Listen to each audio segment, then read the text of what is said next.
ठीक है। अब देखो ध्यान से समझना, ये जहाँ पे भी अंतर के बारे में पूछता है, और मैंने देखा है मोस्टली, थोड़ा ऑब्जर्व करना, जहाँ पे भी अंतर के बारे में पूछना मोस्टली ऐसा तो दोनों स्टेटमेंट गलत होते हैं, ये ऑब्जर्व करना। दोनों सही तो कभी नहीं होंगे, अंतर जब भी पूछ रहा है, ये चीज़ याद रख लेना। जब कुचिपुड़ी वाला वो देख लो, ये अब की बार जो आया था बैलिस्टिक मिसाइल वाला क्वेश्चन देख लो, हमेशा अंतर में मोस्टली ये चीज़ याद रखना, ये तो बहुत नहीं है शायद, मैं जहाँ तक अपन देखते आए हैं, और आगे भी याद रख लेना कि दोनों के दोनों कभी सही नहीं होंगे। पहली बात, मोस्ट प्रोबेबिलिटी जो रहती है इसका रहता है चांसेस, ठीक है, तो ये चीज़ याद रखना। अब देखो मुगल भारत के संदर्भ में है, ठीक है, जागीरदार और जमींदार के बीच में क्या अंतर है। अब देखो एक चीज़ समझना ध्यान से कि जब भी डिफरेंस पूछता तो हमेशा वो मैनिपुलेट करता है, ये चीज़ याद रख लेना, वो उसकी जगह उसका दे देगा, तो ये चीज़ याद रखना। अब देखो पहली बात, देखो पहला स्टेटमेंट, जागीरदारों के पास न्यायिक और, अब देखो ये एंड लगा दे तो गलत होने की प्रोबेबिलिटी बढ़ गई, ठीक है। और दूसरी बात ये चीज़ सोचो कि न्यायिक अधिकार तो जागीरदारों के पास कहाँ होते थे उस टाइम, काजी वाजी वो लोग थे उस टाइम, वो करते थे, ठीक है, तो ये गलत होगा। और पुलिस दायित्व के एवज में भूमि आवंटनों का अधिकार होता था, जबकि अब देखो बट से स्टेटमेंट लगा के जाता है तो गलत होने की ऐसी प्रोबेबिलिटी बढ़ जाती है। जमींदारों के पास राजस्व अधिकार होते थे तथा अब जो जबरदस्ती बढ़ाया जा रहा है, उन पर राजस्व उगाही को छोड़कर अन्य कोई दायित्व पूरे करने की बाध्यता नहीं होती थी। मुझे बताओ आजकल जो पुलिस में भी होते हैं ना, तो ऐसा नहीं है कि उन्हें पुलिस का काम करना हो, तो बहुत सारे काम करवाती है सरकार, तो ये तो बहुत एक्सट्रीम स्टेटमेंट हो गया, कोई बाध्यता नहीं थी। याद करो इस टाइप के स्टेटमेंट हमेशा गलत होते हैं, तो ये गलत है, तो ये चीज़ याद रखना। अब देखो अगला स्टेटमेंट, क्या पहला गया, दोनों तो ऐसे आएंगे नहीं कभी भी, अंतर जब भी पूछता है ये चीज़ याद रखना। जागीरदारों को किए गए भूमि आवंटन वंशानुगणित होते थे, ठीक है, पहली बात ये याद रखना, वंशानुगणित नहीं होते थे। और जमींदारों के राजस्व अधिकार वंशानुगत नहीं होते थे, ठीक है। अब देखो यहाँ पे ये जो जमींदारों के राजस्व अधिकार है ना, ये होते थे और ये नहीं होते थे, तो देखो इंटरचेंज कर दिए यहाँ पे। अब देखो यहाँ पे तो एक्सट्रीम स्टेटमेंट दे देते इसलिए गलत हो गया, और यहाँ पे इंटरचेंज कर दिया तो इसलिए गलत है। और ये हमेशा याद रखना कि एक स्टेटमेंट में वो पक्का इंटरचेंज करता है जब भी ऐसा क्वेश्चन आता है, तो ये चीज़ याद रखना। और मैं देखा हूँ कि जहाँ पे अंतर पूछा मोस्टली ये डी रहता है। एक बार इस चीज़ को एक बार आज जाके पूरे पेपर में देखो, 2011 से लेके 2023 तक सारे पेपरों में देखो एक बार, और कितने क्वेश्चनों में ऐसा आ रहा है, जाके नोटिस करो। यही है, देखो मैं फिर बता रहा हूँ, यही छोटी छोटी ट्रिक है जो पकड़ में आती है, क्वेश्चन सही होंगे। अब देखो स्वतंत्र भारत में बोल रहा है, तो स्वतंत्र भारत मतलब 1947 के बाद में, ये छोटी छोटी चीज़ें पकड़ने की होती है, क्वेश्चन उसी से होता है। भूमि सुधारों के संदर्भ में निम्नलिखित में से कौन सा कथन सही है। अब देखो ध्यान से, लैंड रिफॉर्म के अगर आचार्य विनोबा का एक भूदान आंदोलन था, ठीक है, और वो आज़ादी के बाद में ही चला था। अब देखो निम्नलिखित में से कौन सा कथन सही है। अब देखो ध्यान से देखना, हदबंदी कानून पारिवारिक जोत पर केंद्रित थे, न कि व्यक्तिगत जोत पर। अच्छा ठीक है। भूमि सुधार, देखो भूमि सुधार इसके अलावा कहीं नहीं लिखा है, पढ़ लो आप, कहीं पे भी नहीं लिखा है। अब देखो यहाँ पे अगर लिखा है, देखो दो ऑप्शन तो ऐसे मान लो, ये दो ऑप्शन है, इनमें से आंसर बनेगा, तो ये तो ऐसे दो ऑप्शन तो ऐसे कट गए। इसके परिणाम से नकदी फसलों की खेती कृषि प्रमुख रूप बन जाएगी, प्रमुख, ये गलत बात है। ऐसे पता है लैंड रिफॉर्म तो है, लोगों को लैंडलेस जो लोग थे उनको देने के लिए बनाई गई थी, ठीक है। अब देखो भूमि सुधारों का प्रमुख उद्देश्य सभी भूमिहीनों को कृषि भूमि प्रदान करना था, एकदम सही बात। मैंने कितनी बार बोला है, एम जब भी दिया रहता है यूपीएससी सही देता है, ये चीज़ याद रखना। भूमि सुधार हदबंदी सीमाओं किसी भी प्रकार की छूट की अनुमति नहीं दी है, तो ऐसे एक्सट्रीम वर्ड है, ऐसे कट जाएगा, ठीक है, तो ये चीज़ याद रखना। और दूसरा देखो ये स्टेटमेंट ऐसे तो उद्देश्य दिया है, दूसरी बात तो अगर है ना 9th क्लास की इकोनॉमी की एनसीईआरटी पढ़ोगे उसमें दिया है डायरेक्ट ये, ठीक है, या 11th क्लास वाली इकोनॉमी की जो एनसीईआरटी है उसमें दिया है ये। इसके परिणाम स्वरूप नकदी फसलों की खेती कृषि प्रमुख रूप बन गई। ये तो अंग्रेजों के काल में हुआ था, याद करो इस टाइप का, ब्रिटिश का भारत की बात है, तो ये ऐसे गलत होगा। ये कोई छूट की अनुमति नहीं थी, एकदम एक्सट्रीम स्टेटमेंट चला गया, तो ये दो ऑप्शन तो ऐसे कट गए। और भूमि सुधारों को देखो इसमें बात कर रहा है, तो ये सिर्फ दो सेम से पकड़ सकते हो, तो ये चीज़ याद रखो, बहुत सारे ऑप्शन है इनको करने का। अब देखो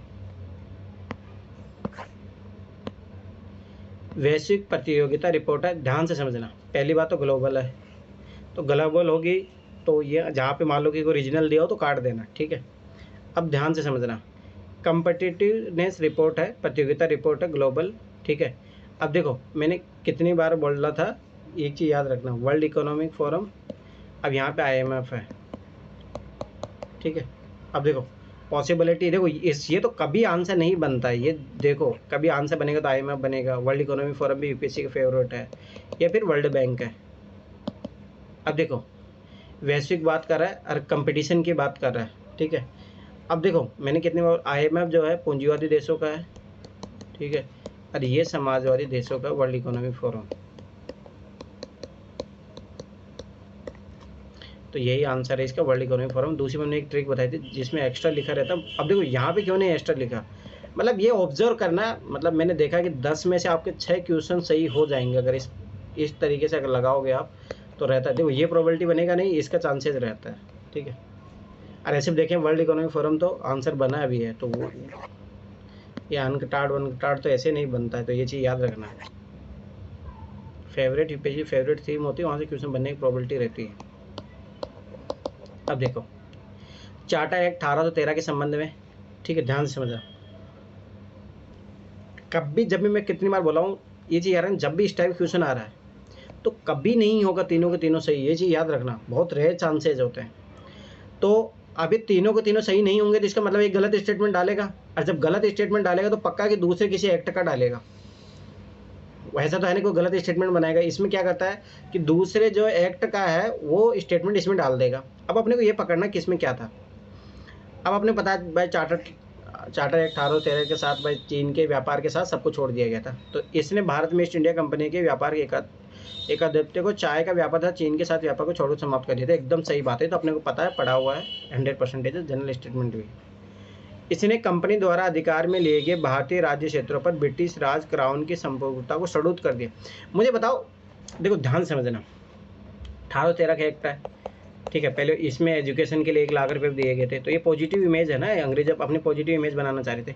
ये जनरल स्टेटमेंट, आप इसको गलत नहीं कर सकते, ये चीज़ समझो, ये जनरल स्टेटमेंट, इसमें कोई स्पेसिफिक बात नहीं बोल रहा, वो एक जनरल स्टेटमेंट बोल रहा है, ठीक है। अब देखो यहाँ पे भारत का राजस्व ब्रिटिश संसद के नियंत्रण में आ गया। अब हो सकता है यहाँ ब्रिटिश संसद की जगह ईस्ट इंडिया कंपनी हो, ये फैक्चुअल स्टेटमेंट है, ये समझो ये चीज़। ये जो होता है वो 1857 के एक्ट में होता है, ब्रिटिश संसद के नियंत्रण में, तो ये इसलिए ये गलत हो जाएगा, 2 स्टेटमेंट अपने सही रहेंगे। अब देखो ये नॉन फैक्ट है, ये तो सब जानता है, थोड़ा बहुत इतना तो पढ़ाई करके रखना। ये जनरल स्टेटमेंट, इसको आप किसी हालतों से गलत नहीं कर सकते। और ये फैक्ट है, तो फैक्ट मैंने बोला था, फैक्ट तो गलत होने की प्रोबेबिलिटी है ही। और ये अपने को पता है, मैंने क्या बोला था, वो मैनिपुलेट करेगा कि दूसरे एक्ट का ढाल देगा, ये पता है 1857 के एक्ट का है, ठीक है। तो ये चीज़ याद रखना। अब देखो स्वदेशी आंदोलन का हर बार मैं फिर बताऊँ, ओड ईयर में है ना, हर बार स्वदेशी आंदोलन का क्वेश्चन आता है। देखो 2019 में है, 2021 में भी मिलेगा आपको, 2023 में भी मिलेगा, तो ये चीज़ याद रखना, ओड ईयर में हमेशा आता है। अब देखो स्वदेशी आंदोलन पॉजिटिव है, तो इसके बारे में वो गलत नहीं बताएगा। और यही क्वेश्चन देखो आपके 2023 में आया, अगर यही काम कर लेते इसी क्वेश्चन पे तो क्वेश्चन हो जाता। पहले बार स्वदेशी आंदोलन कब चला, 1905 में चला, ठीक है। इसने देसी शिल्पकारों के कौशल तथा उद्योगों को पुनर्जीवित करने में योगदान दिया। सोचो ये एकदम जनरल स्टेटमेंट है, रिक्वायरमेंट स्टेटमेंट है, कभी भी गलत नहीं होगा ये स्टेटमेंट, एकदम जनरल स्टेटमेंट है, ये चीज़ याद रखना। सही है, पॉजिटिव है, पॉजिटिव भारतीय के लिए पॉजिटिव काम कर रहा है। स्वदेशी आंदोलन के एक अवयव के रूप में, एक वाला याद करो, मैंने बोला था सही होता है, अवयव के रूप में राष्ट्रीय शिक्षा परिषद की स्थापना, एकदम भारतीय है, सही बात है, सोचना भी नहीं, दोनों के दोनों स्टेटमेंट सही है। और आपकी बात जो 2023 में आया था, मैं फिर बार बता रहा हूँ, इंडियन नेशनल मूवमेंट उसके बारे में पॉजिटिव देता है वो। आपकी बार जो आया था उसमें दोनों के दोनों सही है और एक दूसरे का एक्सप्लेनेशन भी सही कर रहा है। अगर ये ट्रिक तुम सीख जाते यहीं पे तो वो अप्लाई हो रहा था वहाँ पे 2023 वाले में, तो ये चीज़ याद रखना। इसकी स्थापना 1906 में की गई थी, ठीक है। अब आ जाओ इधर, देखो 3 मिलान वाले मैंने बोला था ना, बस 1 या 2 बार ही सही हुआ है 2011 से लेकर 2023 तक। एक तो ये क्वेश्चन है वो, तो इसमें इंडियन फ्रीडम फाइटर है, इसीलिए क्वेश्चन सही हुआ है। अब जो ध्यान से देखना, ठीक है। अखिल भारतीय अस्पृश्यता विरोधी लीग, याद रखना 1932 में स्टार्ट किया था। और ये शुरुआत, वो मूवी देखना, अंबेडकर वाली मूवी देखो, तो पूना पैक्ट होता है ना, पूना पैक्ट। तो फिर गांधी उससे प्रॉमिस करते हैं भीमराव अंबेडकर से कि मैं पूरे इंडिया में घूमूंगा, 20,000 किलोमीटर वो पूरा इंडिया में भ्रमण भी करता है। अभी यहीं से हरिजन सेवक संघ की स्थापना भी करते हैं गांधी जी। ठीक है, तो ये सही है स्टेटमेंट। ठीक है, आगे देखो, अखिल भारतीय किसान सभा ये स्वामी सहजानंद सरस्वती 1936 में, ये पता होगा, बेसिक पढ़े होगे तो उसमें है। आत्मसम्मान आंदोलन ईवी रामास्वामी नायकर, जो साउथ में चलाया गया था ये आंदोलन। तीनों के तीनों स्टेटमेंट सही है। अरे फ्रीडम फाइटर थे इसीलिए। अरे एक और क्वेश्चन आएगा शायद इसी पेपर में आएगा, उसमें भी तीनों के तीनों सही है। तो ये बहुत रेयर चांसेस है कि जब में जिसमें मिलान वाले में तीनों के तीनों सही हुए। अब देखो ये लॉजिक मैंने बोला ही था, एक क्वेश्चन का आंसर अगले क्वेश्चन में दिया रहता है। देखो ये वाला, और ये 2019 में भी लग रहा है, 20 में भी लगेगा, 22 में भी लगा है, 23 में भी लगा है। तो ये चीज़ याद रखना। तो पेपर में बहुत एक्टिव रहना, मैं फिर 12 बता रहा हूँ। अब तो ध्यान से देखना, निम्नलिखित में से कौन सा एक हड़प्पा स्थल नहीं है। अब देखिए इसका आंसर यहाँ पे है, निम्नलिखित में से किस उदारदार मृत्युशिल्प रिलीफ स्कल्पचर में शिलालेख में अशोक के प्रशस्त रूप में रानी अशोक लिखा था। अब तो ध्यान समझना, ये जितने भी है अशोक के अभिलेख है, उसमें से ये पूछ रहा है कि किस में रानी अशोक लिखा था। ध्यान समझना। अब ये देखो ये सारे अशोक के हैं। अब देखो ये पकड़ो सोगरा, तो ये तो भाई स्वाभाविक सी बात है, तो ये तो भाई सिंधु घाटी सभ्यता का नहीं रहेगा ना। आंसर आ गया। तो ये चीज़ याद रखना कि जस्ट एक अगले क्वेश्चन में आंसर दिया रहता है। अरे आपकी बात 2023 में भी लगा था, 2022 में भी लगा था। तो ये चीज़ याद रखना, ठीक है। अब देखो, और ये हमेशा याद रखना, जब इसका आंसर 100 ग्राम बन गया तो इसका आंसर 100 ग्राम नहीं बनेगा। तो ये सांची स्थित भी नहीं है, इसका ये है कंगनेली है, ये कर्नाटक में, याद रखना, ठीक है। अरे आपकी बार यूपीएससी 2022 में ये सेम क्वेश्चन फिर दोबारा से आया था, याद रखना ये चीज़। अब देखो दूसरा इधर देखो, ये है ना एनसीईआरटी का मैप, देखो जाके आर्ट एंड कल्चर वाली एनसीईआरटी 11th क्लास की आर्ट एंड कल्चर वाली एनसीईआरटी देखो, उसमें मैप दिया है। दोनों के दोनों क्वेश्चन वहाँ से आए हैं। जो मैप वाली मैंने पीडीएफ भेजी थी वो अच्छे से कर लेना, 5-6 क्वेश्चन आएंगे, मैं फिर वाला बता रहा हूँ। चुंदड़ो याद रखना पाकिस्तान में है, हड़प्पा स्थल है। कोट दीजिए याद रखना सिंध में है, ठीक है। देसलपुर याद रखना, ये भी देसलपुर शायद महाराष्ट्र में है, एक बार देख लेना कहाँ पे है। गुजरात में है ना, गुजरात महाराष्ट्र के बॉर्डर पे है, ठीक है। तो ये चीज़ याद रखना, ये पता होना चाहिए, वो मैप पूरा दिया हुआ है। अब देखो ये याद रखना, सांची तो है ही, पता ही होगा। साहबजदी कहाँ पे है ये? बांसगढ़ी पाकिस्तान, ठीक है। तो ये चीज़ याद रखना, ये कर्नाटक में है, कंगनली, और यही इसका आंसर है, ठीक है। तो ये ऐसे हेल्प मिलती है, ठीक है। अब देखो ध्यान से देखना, यही क्वेश्चन आपको 2020 में मिलेगा। अब देखो कौन सी विशेषताएं महायान बौद्ध मत की? महायान, अब देखो इसी से समझो, महायान मतलब उसके बारे में बढ़ा चढ़ा के बात की जाएगी। ऐसा बुद्ध जो भगवान का उत्तरीत है, ऐसे ऐसी बातें की जाएगी। बुद्ध में देवतत्वरण, एकदम सही बात है। बौद्धिस्ट के पथ पर चलना, एकदम जनरल स्टेटमेंट है। मूर्ति उपासना तथा अनुष्ठान, हाँ महायान में होता ही है। अब देखो मैंने कितनी बार बोला, जब भी इस टाइप का आ जाए क्वेश्चन तो सारे के सारे जगह जनरल स्टेटमेंट है, तो सारे के सारे आएंगे। और ये सारे जनरल स्टेटमेंट है, कोई फैक्चुअल स्टेटमेंट नहीं है, तो तीनों के तीनों सही होंगे। तो ये चीज़ याद रखना, आगे भी क्वेश्चन आएगा 2000। अब मैं फिर बता रहा हूँ, कम से 3 क्वेश्चन तो मान के चलो जैनिज्म बुद्धिज्म से आएंगे, फिक्स है वो क्वेश्चन, ठीक है। अब देखो ये क्वेश्चन मैंने उस टाइम भी सही किया था। अब देखो ध्यान से देखना, अब मैं कोई पढ़ा नहीं हूँ, मैं फिर 12 बता रहा हूँ, ये क्वेश्चन ऐसे ही होते हैं, आप ये चीज़ समझो। गुप्त काल है, अब तो ध्यान समझना, गुप्त काल है तो अपने पता है हिंदुइज्म का यहीं से डेवलपमेंट होता है, सारी चीज़ें होती हैं, ठीक है। और मैं फिर बता रहा हूँ यूपीएससी के लिए अभी जो है बीजेपी की आइडियोलॉजी है, तो गुप्त काल हो गया, ठीक है, ये संगम पीरियड हो गया, ठीक है। उसके बाद में अशोका, ये सब इम्पोर्टेंट है, ठीक है। विजयनगर साम्राज्य इम्पोर्टेंट है, ये पढ़े के जाओ, क्वेश्चन आएंगे यहाँ से। भारत में ब्लाश्रम विष्टि, अब देखो इसको ब्लाश्रम मत समझ लेना, और पक्का वो एक ऐसा ही ऑप्शन दिया होगा जहाँ पे उसकी बात कर रहा होगा ये देखो ये दिया, ये देखो ये वाला, तो ये याद रखना, लॉजिक पकड़ना, ये विष्टि है, विष्टि। अब देखो मैं एक चीज़ में बताता हूँ ना, वो हमेशा ना बच्चों को ऐसे कंफ्यूज करता है, ठीक है। तो ये चीज़ याद रखना, मजदूर के ज्येष्ठ पुत्र को ब्लाश्रमी के रूप में भेज दिया जाता था। क्या बात कर रहे हैं, इलॉजिकल बात है, ये हमेशा देता है। याद करो पंचायतन करके भी क्वेश्चन आया था जिसमें पंचों का ऐसे बोला था, नहीं, इस टाइप को यूपीएससी हमेशा फंसाने का प्रयास करता है, ये चीज़ याद रखना पहली बात तो, ठीक है। अब देखो ये ब्लाश्रम मत पकड़ो, ये विष्टि पकड़ना था यहाँ पे। विष्टि अगर थोड़ा बहुत अगर आइडिया हो ना, जैसे विष्टि अपन ऐसे बोलते हैं जैसे कोई जूठा खाया हुआ कुछ छोड़ देते हैं, इस टाइप का मतलब विष्टि बोलते हैं, ऐसा नाम है उसका, ठीक। ये तो नहीं होगा, ठीक है। ब्लाश्रम में साप्ताहिक मजदूर का हकदार होता था। क्या बात कर रहे हैं, मुझे बता, देखो ध्यान से समझना, ये तो कॉन्ट्राडिक्शन है। अब देखो इलॉजिकल स्टेटमेंट पकड़ो, अब देखो ध्यान से देखना। पहली बात, मजदूर के ज्येष्ठ पुत्र को ब्लास श्रमिक के रूप में भेज दिया जाता था। क्या बात कर रहे हो, ज्येष्ठ पुत्र क्यों, किसी को भेजा जा सकता है, इलॉजिकल है, गलत है। ब्लास श्रमिक साप्ताहिक मजदूरी का हकदार, मुझे बताओ फिर ये ब्लास श्रमिक रहा ही कहाँ अगर जब इसको साप्ताहिक मजदूरी मिल रही है, तो ये तो श्रमिक हुआ ना फिर, इलॉजिकल स्टेटमेंट। आगे देखो, यह गुप्त साम्राज्य के मध्य प्रदेश तथा काठियावाड़ क्षेत्र में पूर्णतः विद्वान था, एकदम एक्सट्रीम स्टेटमेंट कट गया। अब बचा क्या, इसे राज्य के लिए आय का एक स्रोत था, एकदम बहुत पॉजिटिव बात है। एक वर्ड पकड़ो, जनता द्वारा दिया जाने वाला एक प्रकार का कर माना जाता था, एकदम 100% बात ये सही है, एकदम जनरल स्टेटमेंट। तो ऐसे पकड़ना है, ये चीज याद रखना। अब आगे बढ़ो, और मैंने कितने बार नया क्वेश्चन जहाँ बनता ये आंसर होने की प्रोबेबिलिटी रहती है। अब देखो ये होता है थीम का पता होना। मैं कितनी बार बोला हूँ, यूपीएससी इस टाइम फेवरेट कौन है, कल्याण मंडपम, सोचना ही नहीं है, विजयनगर साम्राज्य। यूपीएससी के लिए तीनों इंपॉर्टेंट नहीं है, समझो ये बात, विजयनगर साम्राज्य ही इंपॉर्टेंट है, ठीक है। तो ये चीज, दूसरी बात, कल्याण मंडपम की बात कर रहा है, मंदिर निर्माण की बात कर रहा है, एक विशिष्ट अभिलक्षण था, ठीक है। एक चीज याद रखना, मंडपम में क्या होता था, देवी देवताओं की शादी करवाई जाती थी, ठीक है। और दूसरी बात एक चीज याद रखना कि हिंदुइज्म का कौन सा प्रमोट करने वाले थे, विजयनगर साम्राज्य हिंदुइज्म के लिए ही फेमस हुआ था। और ऐसे यूपीएससी फेवरेट क्या है, ये चीज याद रखना, आगे इसी से ही क्वेश्चन सोल्व होगा। विजयनगर देखो क्वेश्चन 2020 में मिलेगा आपको, देखो 2019 में आया, 20 में आएगा, 21 में आया, 22 में आया, 23 में आया, 24 में भी आएगा, देख लेना। ये प्रभाव है, ये चीज समझो, और यही पैटर्न पकड़ना होता है।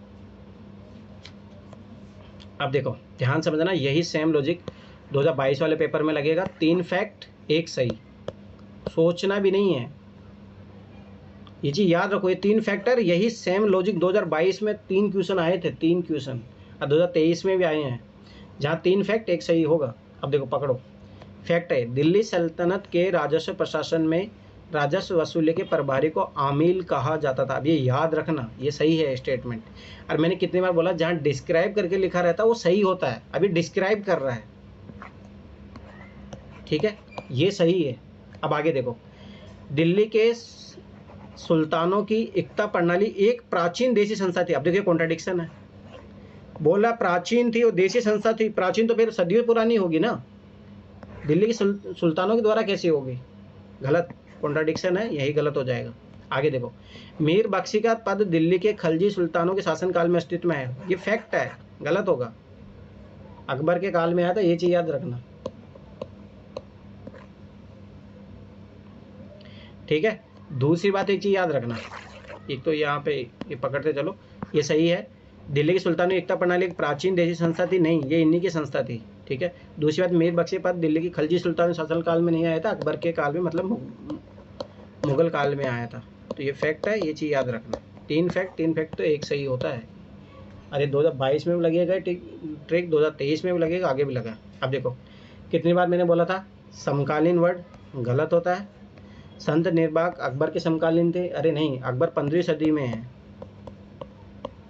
ठीक है। तो ये चीज याद रखना, संत निर्बाक जो है ये 13वीं सदी में है, तो कहाँ समकालीन हुए, याद रखना, जो संत निर्बाक है ये रामानुज के समकालीन थे, यूपीएससी ने 2022 में क्वेश्चन पूछा, ठीक है। इधर देखो, संत कबीर, अब देखो ध्यान से पकड़, मतलब स्टेटमेंट को पढ़ो। अब तो मेरे अनुसार 2019 पेपर कर रहे हैं, अब इतना तो आइडिया लग जाना चाहिए, पढ़ के ही पता लग जाना चाहिए, फालतू की बात बोला। देखो यहाँ पे, संत कबीर शेख अहमद सर हिंदी से अत्यधिक प्रभावित थे। अब मुझे बताओ, देखो ये वर्ड देखो यहाँ पढ़ो, ग्रेटली इन्फ्लुएंस, गलत है, इंग्लिश में जरूर पढ़ लेना एक बार, इलॉजिकल बात, डी सही हो। मुझे बताओ भाई, अगर देखो, अगर इस स्टेटमेंट को एग्जामिनर को सही बनाना होता तो वो ये लिखता है, पहली बात है शेख अहमद सर हिंदी नहीं है, याद रखना, यहाँ पे रामानंद है, संत कबीर जो रामानंद से प्रभावित होते हैं, ये चीज याद रखना। और संत कबीर जो है 15वीं से 16वीं सदी में थे, ठीक है। और ये जो शेख अहमद सर हिंदी है ना, याद रखना, ये 16वीं सदी के बाद की बात है, तो ये तो ऐसे उसके टाइम पीरियड के है ही नहीं, तो और ये तो पहले जन्म ले रहा है, ये बाद में जन्म ले रहा है, तो कैसे उससे होगा। दूसरी बात ये रामानंद से है, दूसरी बात ये देखो अत्यधिक प्रभावित होता है, ये गलत है, अगर होगा भी तो नॉर्मली भाई हाँ ठीक है, उसको अच्छा मानता था, बस ये लॉजिक पकड़ो स्टेटमेंट का, हमेशा याद रखना। अब तो ध्यान से देखना इस क्वेश्चन को, देखो वो गांधी वाली मूवी देख लेना, बहुत सारे क्वेश्चन सोल्व हो जाएगा, ये क्वेश्चन नहीं मैंने ऐसे ही सोल्व किया था, तीनों स्टेटमेंट कभी सही होंगे नहीं, कुछ ना कुछ जरूर सही होगा। अब देखो, भारत में ब्रिटिश औपनिवेशिक शासन के संदर्भ में, ठीक है, ब्रिटिश पीरियड की बात कर रहा है, ठीक है, ध्यान से समझना। महात्मा गांधी गिरमिटिया इंडेंजर्ड लेबर प्रणाली के उन्मूलन में सहायक थे। अब देखो, ये कुछ ना कुछ नेगेटिव चीज़ थी और गांधी जी ने इसका पॉजिटिव काम किया, एकदम सही बात है। गांधी के बारे में कभी नेगेटिव नहीं बताएगा वो, सही बात है। गांधी ने अगर कुछ काम किया तो पॉजिटिव बात है। अब आगे देखो, लॉर्ड चेम्सफोर्ड की, ठीक है, वार कॉन्फ्रेंस में महात्मा गांधी ने विश्व युद्ध के लिए भारतीयों की भर्ती से संबंधित प्रस्ताव को समर्थन ही नहीं किया। क्या बात करो, नोट लगा देता, गलत है। और याद करो, जब गांधी आता है 1915 में, तो गांधी सबसे पहले ही बोलता है कि भारतीयों को इसमें सपोर्ट करना चाहिए, और इसी के लिए गांधी को केसरे हिंद की उपाधि मिलती है। याद रखना ये चीज़, ये नोट वर्ड याद रखना, जहाँ नोट दे रहा गलत बनाने की प्रोबेबिलिटी है उस स्टेटमेंट को, और ये एकदम सही बात है। ठीक है, आगे बढ़ो। भारत के लोगों द्वारा नमक कानून तोड़े जाने के परिणाम स्वरूप, याद करो कौन सा, अपना दांडी मार्च 1930, नमक कानून तोड़े जाने के परिणाम स्वरूप औपनिवेशिक शासकों द्वारा भारतीय राष्ट्रीय कांग्रेस को अवैध घोषित कर दिया गया। क्यों नहीं करेगा, एकदम सही बात। अंग्रेज तो नेगेटिव काम करेंगे, एकदम सही बात है। दो स्टेटमेंट सही होंगे, और वो मूवी देख लेना, पता लग जाएगा, उसमें सब कुछ अच्छे से दिया हुआ है। अब देखो, मैंने बोला था ना, इसी पेपर में है जहाँ तीनों के तीनों स्टेटमेंट देखो उधर सही हुए थे, ये तीनों के तीनों सही है। भारतीय राष्ट्रीय आंदोलन के संदर्भ में पूछा है तो इंडियन के बारे में दिया है, सही दिया है। तेज बहादुर सप्रू अध्यक्ष है अखिल भारतीय उदार संघ के, ये सही बात है। केसी नियोगी सदस्य थे संविधान सभा के, ठीक है। पीसी जोशी महासचिव थे भारतीय साम्यवादी दल के। तो ये तीनों के तीनों स्टेटमेंट सही है। 2011 से लेकर 2023 के एक बार, मतलब ये दो ही है क्वेश्चन जिसमें मैं बोल रहा था ना कि दो क्वेश्चन है जिसमें ऐसा हुआ है, तो ये चीज़ याद रखना। अब आगे आ जाओ। अब देखो, ये लॉजिक पकड़ो, यहाँ पे पकड़ने वाली बात ध्यान से देखना।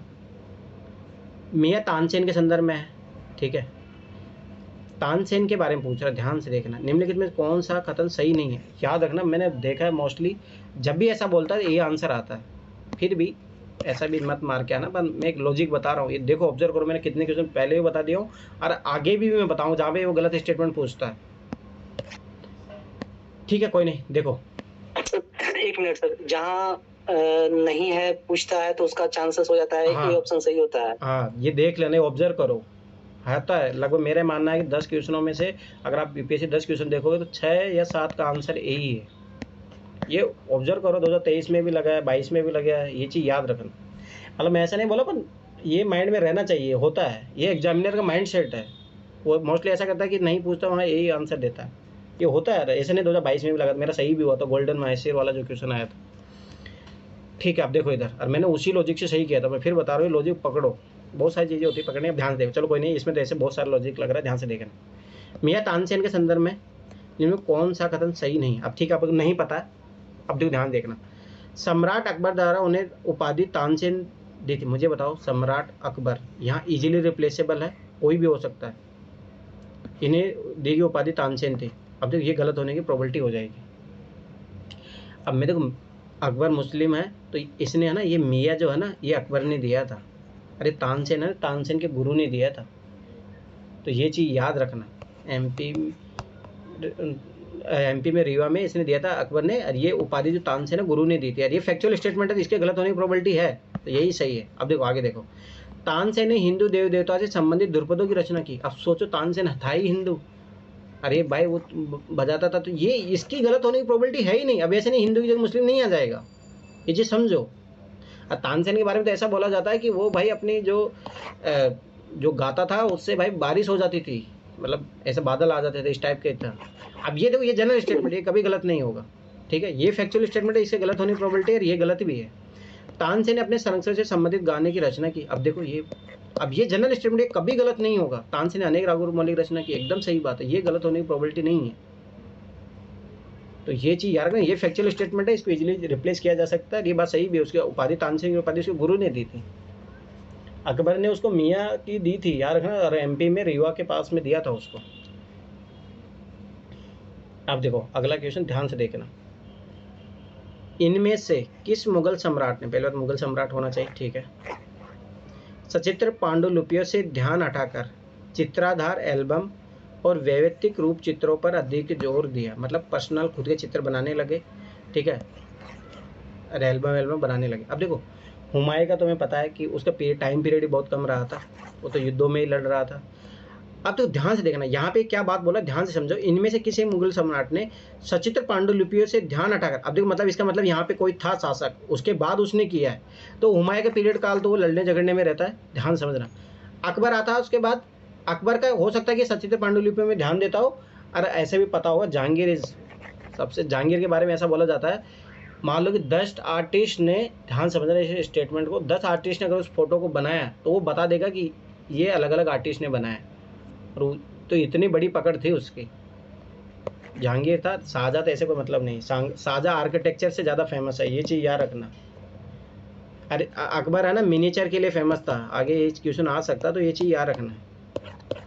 अरे अकबर पे ना यूरोपीय चित्रकला का प्रभाव ज़्यादा शुरू हुआ था, ये चीज़ याद रखना उस टाइम से। अरे ये मिनिएचर, ये आर्किटेक्चर शाहजहाँ ताजमहल वाजमहल बनाने के लिए फेमस था, और जहांगीर फेमस है इनके लिए, आर्ट गैलरी इनके बनाने के लिए, ठीक है।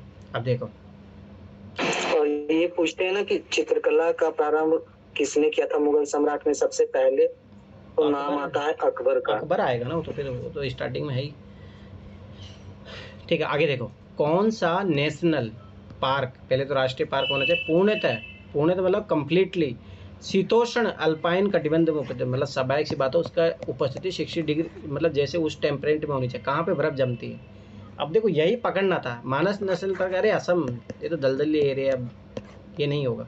नामदफा पार्क, ये अरुणाचल प्रदेश में, यहाँ पे भी नहीं। कहाँ पे ठंड पड़ती है, उत्तराखंड, ये सब, बस यही पकड़ना था। नेवरा घाटी, ये याद रखना वेस्ट बंगाल में है, तो ये भी नहीं होगा, ठीक है। फूलों की नेशनल घाटी पार्क, उत्तराखंड, और यही आंसर है, और मैंने उस टाइम भी यही सही किया था। दूसरी बात एक चीज़ याद रखना, अब देखो इसका देखो क्वेश्चन, देखो ध्यान से देखना, 2 ऑप्शन, घाटी नेशनल पार्क, इन दोनों में से होगा, ये नहीं। और ऐसे थोड़ा बहुत पता रखना, देखो एक चीज़ याद रखना, इसमें ना जलवायु से संबंधित पूछा, तो जलवायु देखो शीतोष्ण अल्पाइन कटिबंध जोन, तो मतलब जहाँ बर्फ जमती है, तो वो कौन सा एरिया है, अब ये पता रखना। इसलिए थोड़ा ब्रीफ आइडिया होना चाहिए कौन सा कहाँ पे। मानस नेशनल पार्क असम में है, या अरुणाचल प्रदेश में, वेस्ट बंगाल, तो यहाँ कहाँ पड़ती है बर्फबारी, फूलों की घाटी नेशनल पार्क, याद रखना उत्तराखंड। और यही 2020 में क्वेश्चन आएगा फिर। अब देखो, अटल इनोवेशन मिशन किसके अधीन स्थापित किया गया, अब ध्यान समझें। देखो अभी जो सबसे मेन इंपॉर्टेंट काम कौन कर रहा है, नीति आयोग का ही है, इनोवेशन और ये सब सारे, इसका आंसर भी है, ठीक है। ये श्रम रोजगार मंत्रालय ये सही करेगा इनोवेशन का काम, ठीक है, ये कर सकता है। और कौशल विद्या तो नहीं, ये वो अलग काम है, उसके स्किल प्रोवाइड काम करना है। इनोवेशन मिशन किसके अधीन स्थापित किया, मिशन की बात कर रहा है, तो ये है नीति आयोग। अब देखो यही क्वेश्चन है, जस्ट मैंने इसी लॉजिक पे 2022 का क्वेश्चन सॉल्व किया, तो मैं फिर बार बता रहा हूँ, क्वेश्चन को पकड़ो, सेम क्वेश्चन देता है, यही सेम क्वेश्चन 2022 में आया था। जून की 21वीं तारीख का सूर्य का, अब देखो यही पूछ लिया था कौन से पखवाड़े में, ये दूसरे पखवाड़े में, यही सेम आंसर सोचो, ठीक है। अब तो ध्यान समझना, गर्मी पड़ रही है, 21 जून की स्थिति सोचो भारत में कैसा रहेगा, तो उस टाइम क्या होगा। अब मैंने कितने बार बोला, जो भी ओपन एंडेड, मतलब जो खुले हुए, जैसे यहाँ पे देखो, यहाँ डैश नहीं लगा है, मोस्टली ऐसे क्वेश्चनों का आंसर ए होता है। 1 मिनट रुकना,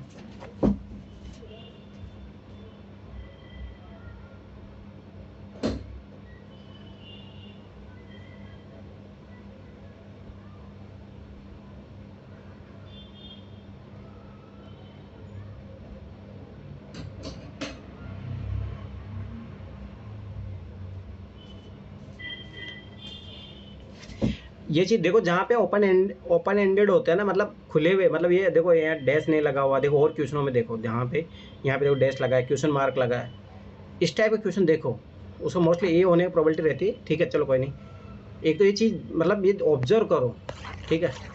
अब देखो आगे देखो, और मैं फिर बता रहा हूँ, देखो ये छोटी छोटी चीज़ें, एक आध 2-3 क्वेश्चन में बढ़ गया ना, बल्ले बल्ले हो जाती है, ये चीज़ समझो, हकीकत है।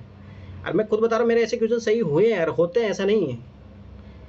अब देखो दूसरी बात, एक तो ये लॉजिक था, ठीक है, जो ओपन एंडेड हो तो मोस्टली ए आने की प्रोबेबिलिटी रहती है, ठीक है। अब दूसरी मैंने क्या बोला था, देखो ये सेम है, सोचना ही नहीं है, उत्तरी ध्रुव ये दक्षिणी ध्रुव, बस इतना ही सोचना है ये 2 ऑप्शन तो ऑटोमेटिक काट दो, सोचना ही नहीं इसके बारे में तो,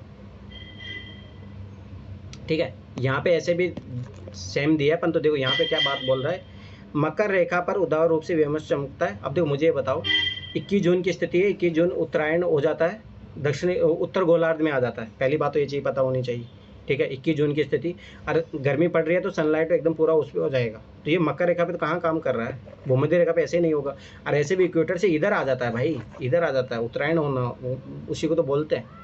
अब देखो उत्तरी ध्रुवीय वर्त पर क्षितिज के नीचे नहीं डूबता है, और दक्षिण वर्त पर क्षितिज के नीचे नहीं डूबता है। अरे नहीं, उत्तर पे आएगा तो उत्तर वाला होगा ना। दूसरी बात एक चीज़ ध्यान देखना, जो रशिया वशिया होता है ना, तो वहाँ पे पूरे दिन भर मतलब 6 महीने दिन होता है। ये वही क्वेश्चन पूछ रहा है, अरे एनसीईआरटी 6ठी क्लास का क्वेश्चन है, 6ठी एनसीईआरटी क्लास का। तो ये कॉमन लॉजिक से भी कर सकते हैं, ऐसा कोई जरूरी नहीं। मैं बहुत सारी चीज़ बताऊँ, देखो 2 ऑप्शन है इसी में होगा। अब ये सोचना दक्षिणावर्त होगा, 21 जून की स्थिति, 21 जून की स्थिति उत्तर में रहता है, वो 6ठी क्लास का पहले ही चैप्टर में, पहले दूसरे चैप्टर में दिया है पूरा एकदम 4 गोले बना के, जाके देखो उस क्वेश्चन को, डायरेक्ट वहाँ से क्वेश्चन आया है। तो मैं फिर बता रहा एनसीईआरटी जरूर पढ़ के जाना 6 to 12। अब देखो ये क्वेश्चन पहले भी किए थे अपन, ध्यान से समझना इस क्वेश्चन को, है ना। यही क्वेश्चन है ना 2020 में भी आएगा। अब देखो इस क्वेश्चन पर बस समझना है इसमें ना, अरे मैं फिर बता रहा बहुत सारे क्वेश्चन ऐसे होंगे जिनको अगर आप ढंग से पढ़ लिए उसका आंसर निकल जाता है। पर क्या होता है ना, अपन जैसे भाई अब मैंने पढ़ा ही नहीं ये क्वेश्चन, सबसे बड़ी बात है कि ये ट्रिक के बहाने तुम लोग ना क्वेश्चन पढ़ोगे, और क्वेश्चन पढ़ोगे तो वहाँ से आंसर निकलेंगे, ये चीज़ याद रखना, ठीक है। निम्नलिखित में से कौन सा एक पादप समूह, ठीक है, एक पादप समूह की बात करा है, नवीन विश्व में कृषि योग्य बनाया गया, मतलब समझो जो अभी प्रेजेंट टाइम में उसको कृषि योग्य बनाया गया, तथा इसका प्राचीन विश्व में प्रचलन शुरू किया गया था। ध्यान समझना, स्टार्ट पहले हो गया था, परंतु अभी उसका कृषि योग्य बनाया गया, उसको कल्टीवेशन किया गया। उस टाइम कृषि नहीं होती थी, उस टाइम उसका प्रचलन हुआ था, ठीक है। अब देखो ये है 2 ऑप्शन, तंबाकू तंबाकू, रबड़ रबड़, दोनों सही है, ये तो ऑटोमेटिक ही गया, ठीक है, ध्यान से समझना। अब एक तो ये लॉजिक था, इन दोनों में से आंसर होगा, दूसरा लॉजिक पकड़ो, ध्यान से समझना। अब मैं बताता हूँ तुम्हें, ध्यान से समझना। अगर सिंधु घाटी सभ्यता पढ़ा आपने, मुझे बताओ कपास की खेती तो हजारों सालों से अपन जानते हैं, सोचना ही नहीं है, 2 ऑप्शन तो ऐसे ही कट गए। और मैंने बोला था इन दोनों में से होगा तो आंसर ए, ये चीज़ समझो, ठीक है। गेहूं की खेती अपन हजारों सालों करोड़ों सालों से करते आ रहे हैं, ये बोला कि अभी प्रचलन में हुआ, तो सही बात है, तंबाकू की, कोको की, रबड़ की अभी से खेती हुआ, जैसे तो तंबाकू पुर्तगाली लाए, तो ये ट्रिक पकड़ो, यही चीज़ पकड़ने वाली थी। गेहूं अपन जाते सिंधु घाटी सभ्यता, कपास कपास, बस काटो, तीनों कट गए, आंसर हो गया, ठीक है।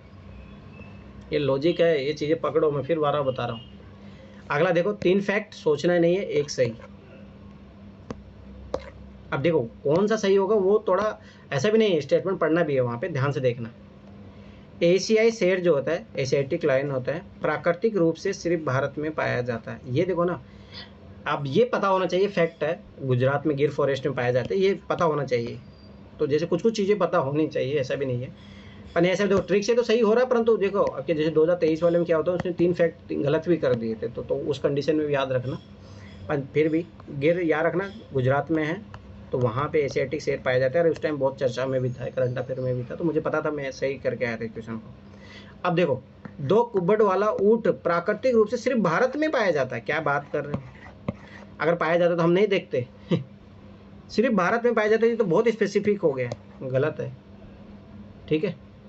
मध्य एशिया में भी पाया जाता है, याद रखना ये चीज़, भारत में भी पाया जाता होगा, मध्य एशिया में भी पाया जाता है। इंडिया में लद्दाख में पाए जाते हैं। अच्छा, लद्दाख में, हाँ लद्दाख में पाए जाते हैं, ठीक है।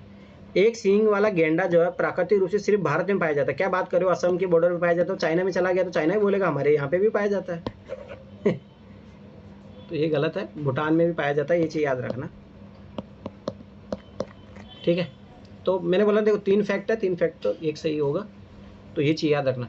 अब देखो कंफ्यूज मत होना, जैसे यूपीएससी ने 2023 में मान लो कि 3 स्टेटमेंट थे, तीनों गलत भी दिए, मैं फिर 12 बता रहा हूँ, पर ट्रिक अपने इस पर बिलीव करना, 3 में से 1 सही, तीनों गलत मत करना, तीनों गलत करके आना। जिसमें एक्सट्रीम वर्ड दिया था, याद करो, वो जो जल वाला दिया था कि यहाँ उस परमाणु रिएक्टर में यूज ही नहीं होता, इस टाइप का एक्सट्रीम वर्ड, तब ऐसा नहीं है कि 3 फैक्ट है तो फिर 1 ही मार के आना।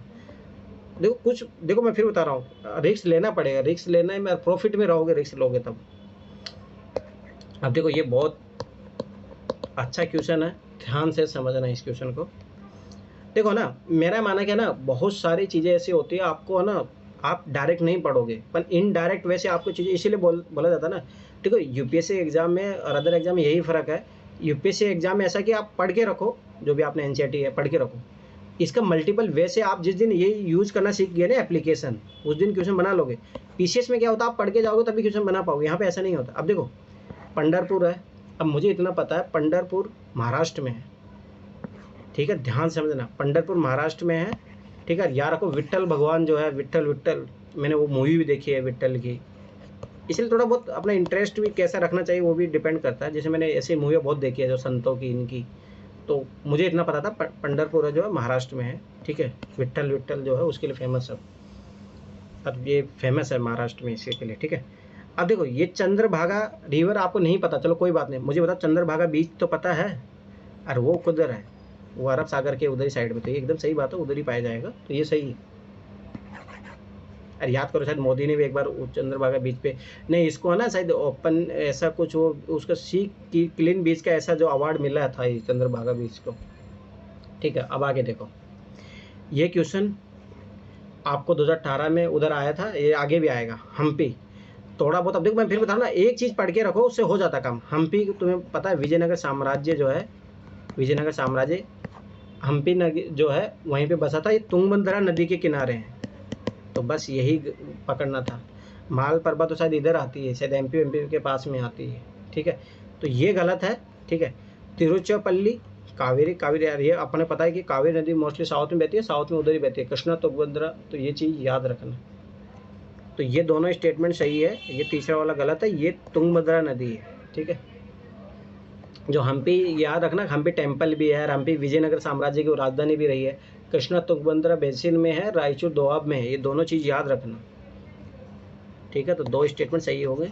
देखो तीनों की प्रोबेबिलिटी तो बहुत कम थी, अरे इस टाइप के वाले में नहीं होगी, इस टाइप वाले में तो याद रखना कि मोस्टली तीनों कभी सही नहीं होते, वो तो जो भारतीय फ्रीडम फाइटर थे उन्हीं को लेकर था। अब देखो ये अगला क्वेश्चन, किसी दिए गए वर्ष में भारत में, ध्यान से समझना, दिए गए वर्ष की बात करें, मान लो 2024 ही ले लेते हैं अपन, भारत में कुछ राज्यों में आधिकारिक गरीबी रेखा अन्य राज्यों की तुलना में उच्चतर है। अब कहाँ पे देखो, सोचो ध्यान समझना, कि बोल रहा है कि जो बिहार में पॉवर्टी बहुत ज़्यादा है, ठीक है, और मान लो महाराष्ट्र में उधर कम है, ठीक है। अब ध्यान से देखना, अब बहुत अच्छा क्वेश्चन है, आराम से कर सकते हो, ऐसा कोई वो नहीं है बड़ी बात इसमें, ठीक है। अब देखो यहाँ से पकड़ो, पीछे पकड़ोगे तो चारों के चारों से वही सेम ही दिया है, इंग्लिश में पकड़ने थोड़ा इजी होगा। ये देखो स्टेट टू स्टेट, पर सब में स्टेट टू स्टेट दिया है, छोड़ो, अब उससे नहीं होगा।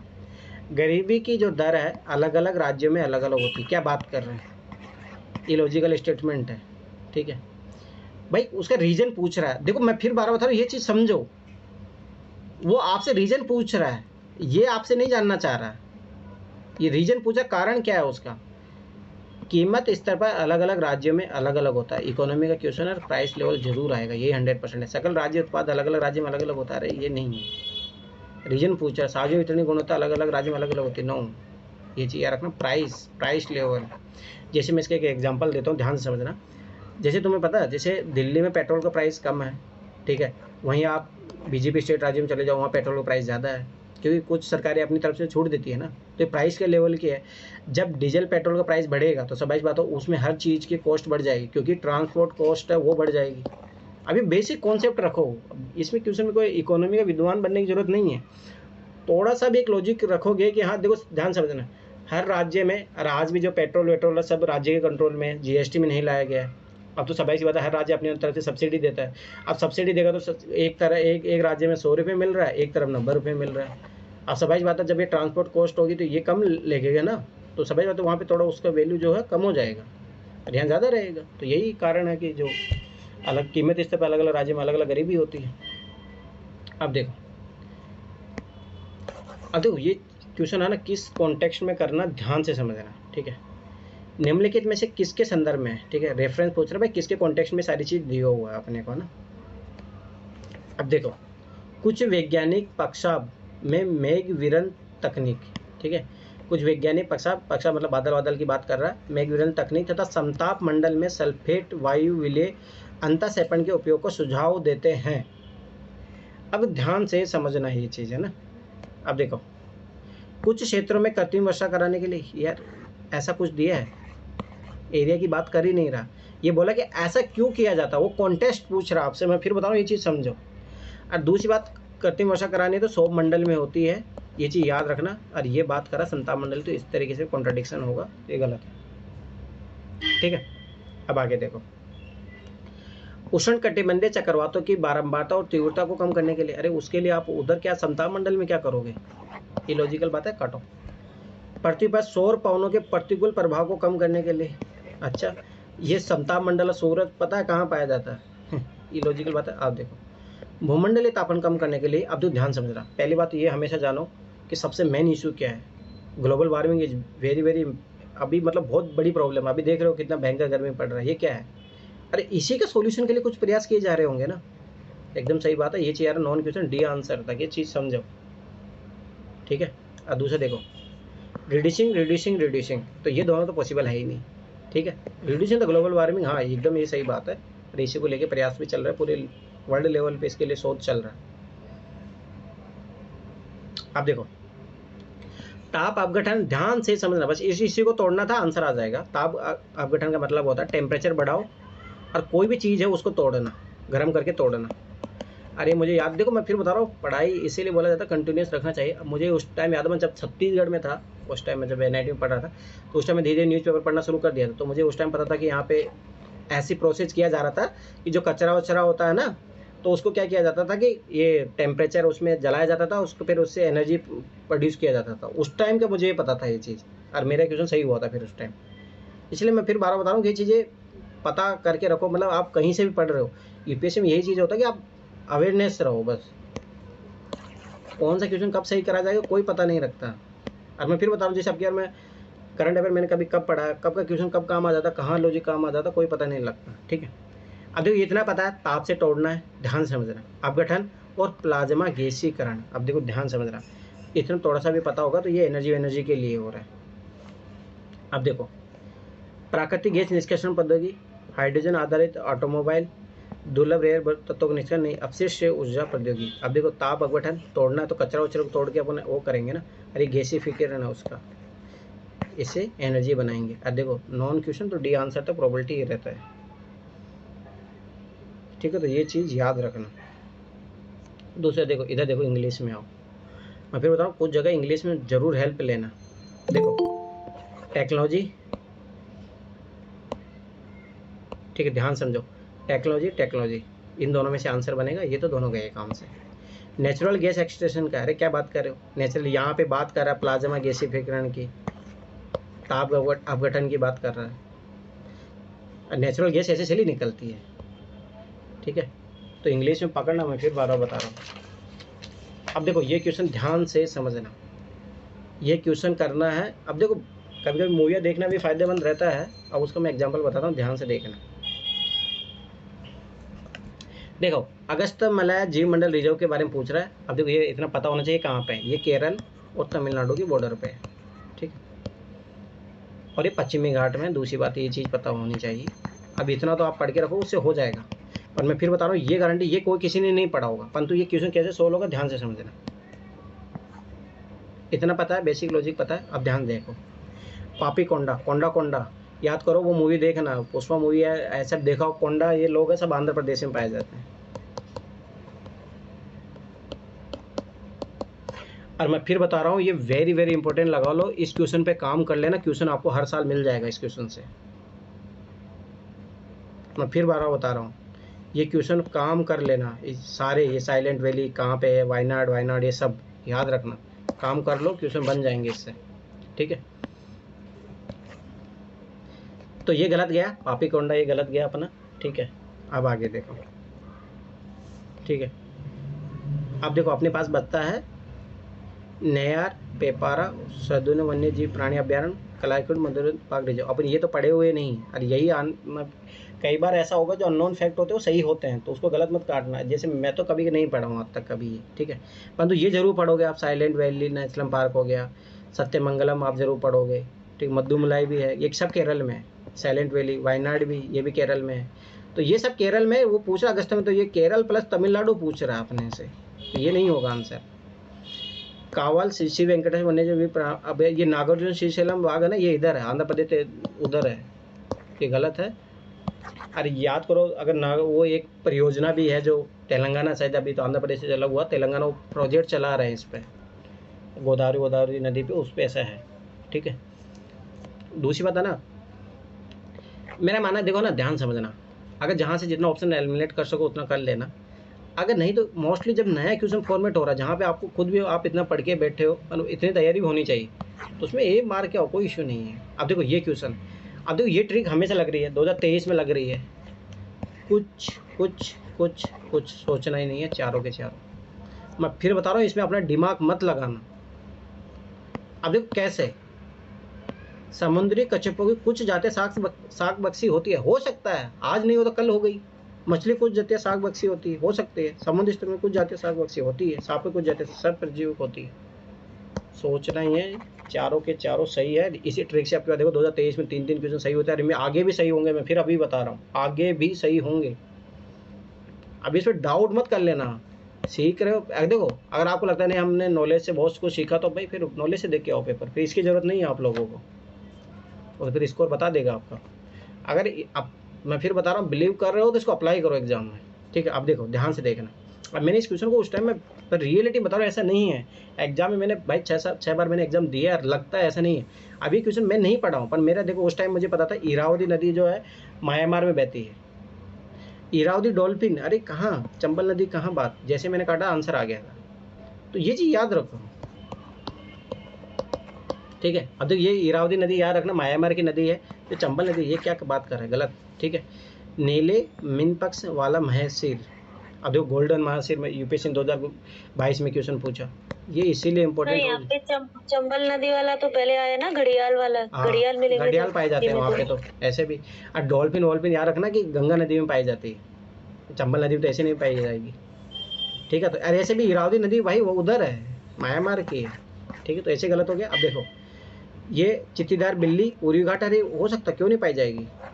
ये नीले मिनपक्ष महासीर कावेरी नदी, एकदम सही बात है, 2 स्टेटमेंट सही होंगे। अरे एक चीज़ याद रखना, जब भी इस टाइप एक क्वेश्चन अगर आप ऑप्शन काट लेते हो तो प्रोबेबिलिटी रहते हैं 2 सही होने की, तो ये चीज़ याद रखना। और चंबल नदी तो घड़ियाल के लिए फेमस है ही, वही अपन उधर किए थे। अब देखो ये क्वेश्चन ध्यान से समझना है, इस क्वेश्चन को देखो। अब मैं फिर बता रहा हूँ, इस टाइप क्वेश्चन में ये मार के आओ, नए वाले क्वेश्चन जो बनते हैं। अब की बात 2023 में देखो कितने क्वेश्चनों का आंसर वो था। पर्यावरण में निर्मुक्त होने वाली, अब देखो पर्यावरण इन्वायरमेंट की बात कर रहा है, पकड़ो यहाँ से, सूक्ष्म कणिकाओं माइक्रोबीट के विषय में अत्यधिक चिंता का क्यों विषय। अब देखो ध्यान से समझना, सबसे ज़्यादा प्रॉब्लम है इन्वायरमेंट के बारे में, बच्चों में तब तक कैंसर, ये इन्वायरमेंट की कहाँ बात हो गई। इतनी छोटी होती है, संचित क्षेत्र में पादपों द्वारा अवशोषित हो जाती है इनका अवसर इनका खाद्य पदार्थों में मिलावट के लिए किया जाता है। ये ऐसे काट दो तीनों ऑप्शन, इन्वायरमेंट की कहाँ बात करी, ये रहा इन्वायरमेंट पारितंत्र है, हानिकारक मान जाते हैं, एकदम सही बात है, चिंता की बात है, तभी तो हो गया आंसर। और मैं फिर 12 बता रहा हूँ, आप लोगों को ऐसा लग रहा है मैं उस टाइम भी एग्जाम में ऐसे ही सही करके आया था, आप विश्वास नहीं करोगे। अरे आप पकड़ो ना भाई, इन्वायरमेंट की बात कर रहा है, कहाँ ये तीनों इन्वायरमेंट की कहीं पे भी बात नहीं है। इकोसिस्टम, आज समझ में, ये नेगेटिव है तो नेगेटिव ये पहले ऑप्शन में दिए। अब देखो इधर आ गया क्या, अब देखो ध्यान से देखना, ये क्वेश्चन, यही क्वेश्चन यूपीएससी 2022 में आया था। देखो हाल ही में हमारे देश में हिमालय, ध्यान से इस क्वेश्चन को पढ़ना, हिमालय बिच्छू बुट्टी है। अभी देखो जीराडानिया डायोस्पेले के महत्व के बारे में बढ़ती हुई जागरूकता थी, इंपॉर्टेंट है, पॉजिटिव चीज़ है, क्योंकि यह पाया गया है। अब देखो ये प्रति मलेरिया औषध का संधारणीय स्रोत है अब देखो ये पकड़ो, संधारणीय स्रोत पर सब में संधारणीय स्रोत दिया, तो छोड़ो, यहाँ से पकड़ते हैं अपन। अब देखो ये देखो, मैं फिर बताऊँ, कई बार ऐसा होता है इंग्लिश में पढ़ना ज़्यादा फायदेमंद हो जाता है। देखो सस्टेनेबल सोर्स पूछा है, अब तो ध्यान से समझना, पॉजिटिव चीज़ है, बायोडीजल के जैव डीजल का संधारणीय स्रोत है, अरे नहीं उसका तो नहीं होगा। मलेरिया रोसद सर्दी, एक कागज उद्योग में लुगदेव संधारणीय स्रोत है, अरे नहीं ऐसा तो हो ही नहीं सकता, उल्टा कागज के लिए तो पेड़ों को काटना पड़ता है। वस्तु तंत्र का संधारणीय स्रोत है, और ये ज़्यादा अपने के लिए टेक्सटाइल इंडस्ट्री के लिए ज़्यादा इंपॉर्टेंट हो जाएगा, टेक्सटाइल फाइबर के लिए, ठीक है। मान लो इस टाइप क्वेश्चन गलत भी होगी तो कोई घबराना मत, ठीक है। पर मेरा मानना देखो, कभी है ना ए मारो या डी मारो, ये चीज़ याद रखना। और मोस्टली है कि देखो मेरा ये मानना क्या है ना, देखो कुछ ना कुछ चीज़ आप पकड़ो, जैसे कागज लिख दे ये इंपॉर्टेंट नहीं है, जेव डीजल चलो ठीक है इंपॉर्टेंट है, पर जेव डीजल संधारित स्रोत तो कोई पाएगा ही नहीं जाएगा, क्योंकि जेव डीजल याद हो कितने पार्ट्स में है, याद करो जेव डीजल पार्ट 1 पार्ट 2 पार्ट 3 ऐसे बहुत सारे हैं, तो ये कैसे संधारित स्रोत, एक एक अकेला वस्तु कैसे हो जाएगा।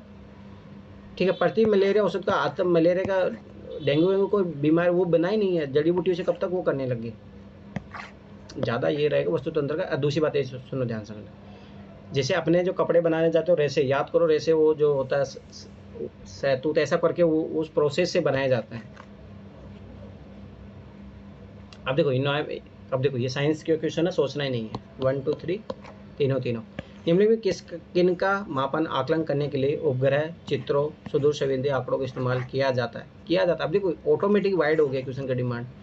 किसी विशेष स्थान की वनस्पति में परिणत का अंश क्यों नहीं किया जा सकता, किसी विशेष स्थान के ध्यान के क्षेत्र में ग्रीन हाउस।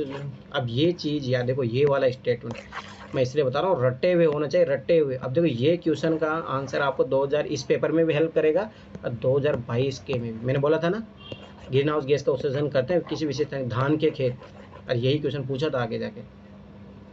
अब देखो इसके लिए आपको ये भी पता होना चाहिए ग्रीन हाउस गैस तो इसमें कौन कौन सी आती है, CH4 ये सब आती है, और यही क्वेश्चन आगे बना है, इसी पेपर में भी बना है, 2020 में बना, 2022 में भी बना है। किसी विशेष स्थान पर भूपृष्ठ का तापमान तीनों क्यों नहीं कर सकते, सुदूर संवेदी याद करो, संवेदन, तो ये सारी चीज़ों क्यों नहीं किया जाएगा, तीनों साइंस का एप्लीकेशन वाला क्वेश्चन है, सोचना नहीं है। अब देखो ध्यान से समझना, इस क्वेश्चन को मैंने कैसे सही किया था, उस टाइम भी सही किया था। अब देखो, और मैं फिर बता रहा हूँ, मैंने कभी वो फॉरेस्ट रिपोर्ट आती कभी नहीं पढ़ी, पर मैं फिर बता रहा हूँ एक कॉमन सेंस भी एक चीज़ होती है, और मेरा मानना है ज़्यादा बेटर, देखो सबके अपने अपनी कैपेबिलिटी होती है, पर मेरा मानना है कि कॉमन सेंस लगाना सीख गए ना इस पेपर में, कभी UPSC का ज़िंदगी में सफल रहोगे। चीज़ों को ऐसा नहीं कि हर चीज़ रटा हुआ तोता मत बनो।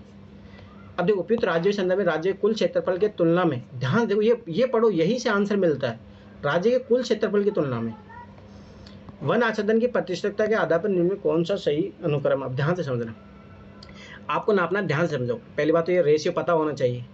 ये बात करा है कि जैसे देखो ध्यान से समझना, अब वो भिन्न पता होनी चाहिए। जैसे मान लो कि 1/2 है तो इसका मान 0.5 आएगा, और जब 2/1 हो जाएगा तो इसका मान 2 आएगा। ये लॉजिक समझो, इसका मतलब है जिसका एरिया ज़्यादा होगा एरिया नीचे आएगा। अब एरिया नीचे आएगा तो ऑटोमेटिक उसका क्षेत्रफल से कितना फॉरेस्ट पाया जा रहा है उसको कम हो जाएगा ना। तो देखो ध्यान समझना, अब देखो छत्तीसगढ़ है, छोटा सा इलाका है, यहाँ पे अरे अपने को पता है कि पेड़ वेड़ बहुत ज़्यादा पाया जाता है, तो इसकी प्रोबेबिलिटी हो जाएगी कि ज़्यादा होने की इसकी प्रोबेबिलिटी हो जाएगी। मध्य प्रदेश है, ठीक है, अपन अभी यहाँ ऑप्शन के थ्रू देखते हैं, ठीक है। अपने को मिल रहा 2 और 3, अब 2 और 3 में सबसे पहले पकड़ते हैं अपन, ध्यान से देखना। मध्य प्रदेश का एरिया देखो कितना बड़ा है, बहुत ज़्यादा बड़ा एरिया है, ठीक है। अब यहाँ फॉरेस्ट ठीक है खूब पाए जाते होंगे, ठीक है, उसके बावजूद भी रुको एक मिनट, तभी देखो कुछ ना कुछ गलती कर रहे हैं। प्रतिशतता के आधार पर निम्न कौन से आरोही अनुक्रम, ये समझो, आरोही डिसेंडिंग ऑर्डर है, असेंडिंग ऑर्डर बढ़ते हुए क्रम में। तो मैंने बोला था छत्तीसगढ़, देखो छत्तीसगढ़ एरिया भी कम, फॉरेस्ट बहुत ज़्यादा, तो सबसे ज़्यादा इसका होगा। गया, अभी ऑप्शन 2 अपने पास ये आ गए, ठीक है। सोच देखो यही सबसे मेन इंपॉर्टेंट है। अब आ जाओ उड़ीसा का एरिया इनके कंपेरिजन में कम है, तो ऑटोमेटिक इसका होगा, ठीक है। तो ये तो ऐसे भी यहाँ से आ रहा था।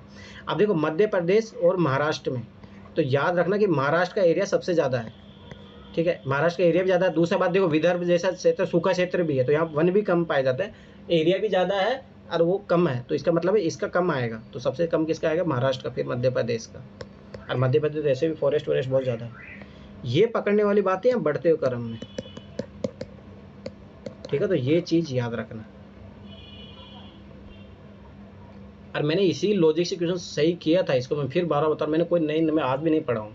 फॉरेस्ट रिपोर्ट आती है कितना रटोगे भाई अपन, ये लॉजिक से क्वेश्चन हो सकता था ना भाई, एरिया जिसका ज़्यादा होगा, सब बात है, फॉरेस्ट एरिया ज़्यादा भी हुआ। अरे मैं आखिर बता रहा हूँ, देख लेना आप जाके देखो, फॉरेस्ट एरिया जो है मध्य प्रदेश में ज़्यादा होगा, परंतु यहाँ पे क्षेत्रफल के आधार पर पूछा, तो क्षेत्रफल कम है छत्तीसगढ़ का, तो ऑटोमेटिक ज़्यादा हो जाएगा।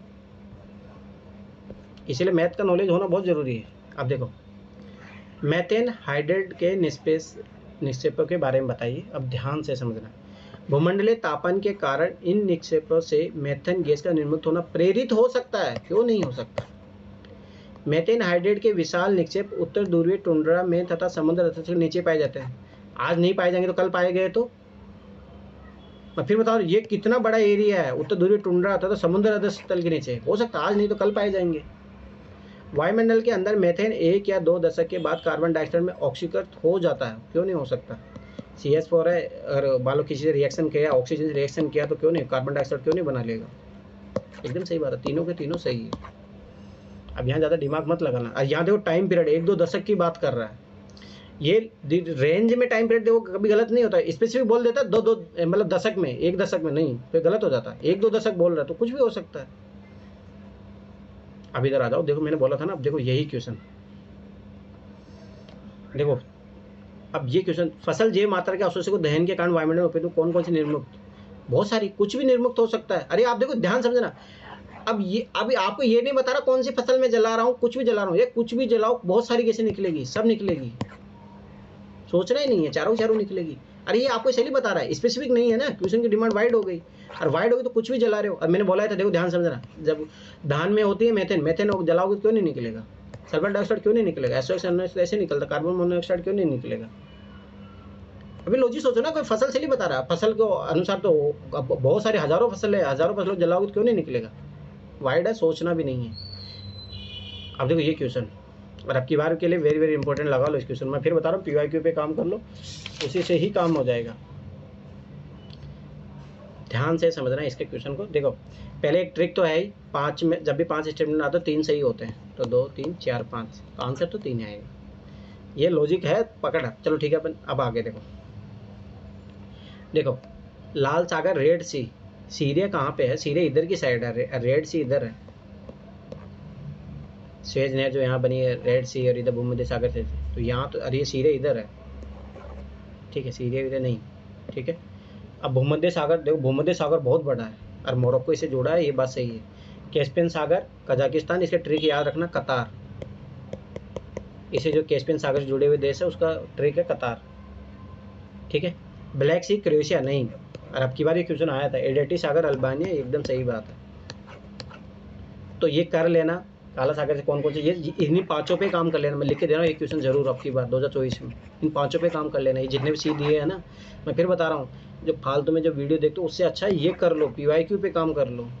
अभी बहुत सारी वीडियो देखने से अच्छा है PYQ पे काम कर लो, जो PYQ में ऑप्शन दिए उसी पे काम कर लो, वहीं से कम से, मैं फिर बता रहा हूँ, अगर 5 क्वेश्चन मैपिंग के आ रहे हैं 3 क्वेश्चन सोल्व कर लोगे अगर PYQ पे पकड़ा ओनली। जैसे अब की बार 2023 में कम से कम कितने आए थे क्वेश्चन, तो मेरे 2-3 तो सही हुए हैं भाई। अपने को मेरा माना कि देखो कम एफर्ट से अगर चीज़ें हो सकती है तो ज़्यादा अच्छा है ना। आज मैं फिर बता रहा हूँ 5 के 5 किसी के भी सही नहीं होंगे, चाहे आप कितना भी पढ़ लो। तो एवरेज सोचो ना, इस एग्जाम की कट ऑफ कितने जा रहे हैं वो चीज़ सोचो।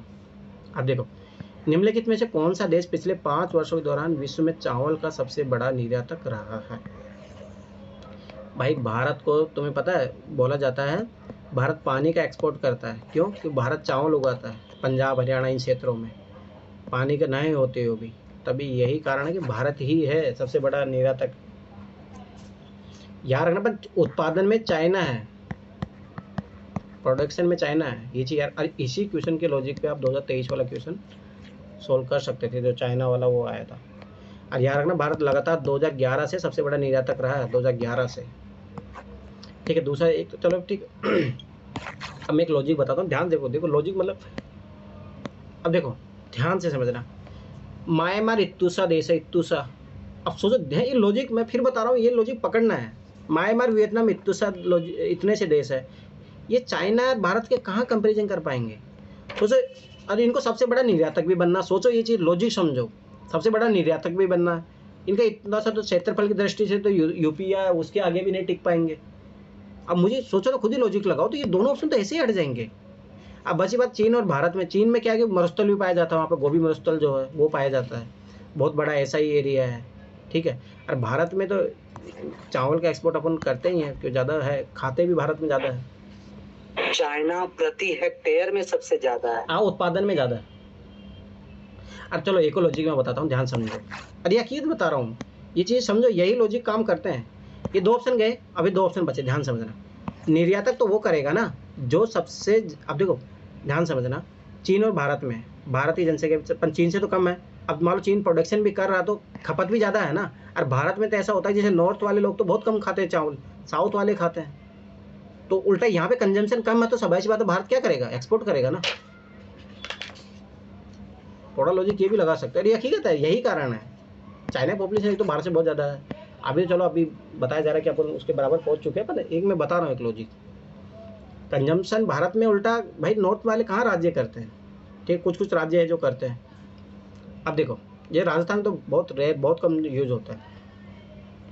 अब देखो ये ट्रिक 5 में से 3 सही, ठीक है, तो एक तो वो आंसर एक तो निकालने का तरीका। अब देखो ये क्वेश्चन 2020 में डायरेक्ट आया, डायरेक्ट, इसीलिए मैं फिर बार बार बता रहा हूँ क्वेश्चन करो। अब देखो हिमनद जो जेमुन ये ना, ये सही है, सियाचिन जो है नुब्रा जो नदी उसके वो है, और जेमो ग्लेशियर याद रखना ये तीस्ता नदी पे है, ठीक है, और ये मानस पे नहीं है, ठीक है। मिलाम याद रखना, मिलाम जो है मंदाकिनी पे नहीं है, याद रखना चौराबाड़ी में है, ठीक है। ये बंदरपुच यमुना नदी पे, ये तो थोड़ा पढ़ोगे बेसिक। 12 सिगरी ये चेनाब नदी पे है। रिपेन देखो ये नहीं नदियों के बारे में जाके देख लेते, 2023 वाला क्वेश्चन सोल्व कर लेते। तो याद रखना 5 में से सिर्फ 3 सही होते हैं। देखो इसी पेपर में बता दिया है, तो वो ट्रिक काम कर रही है, ऐसा नहीं है। तो मतलब जब आखिरी ऑप्शन न रहे तो लगा सकते हो, इसमें क्या ही दिक्कत है।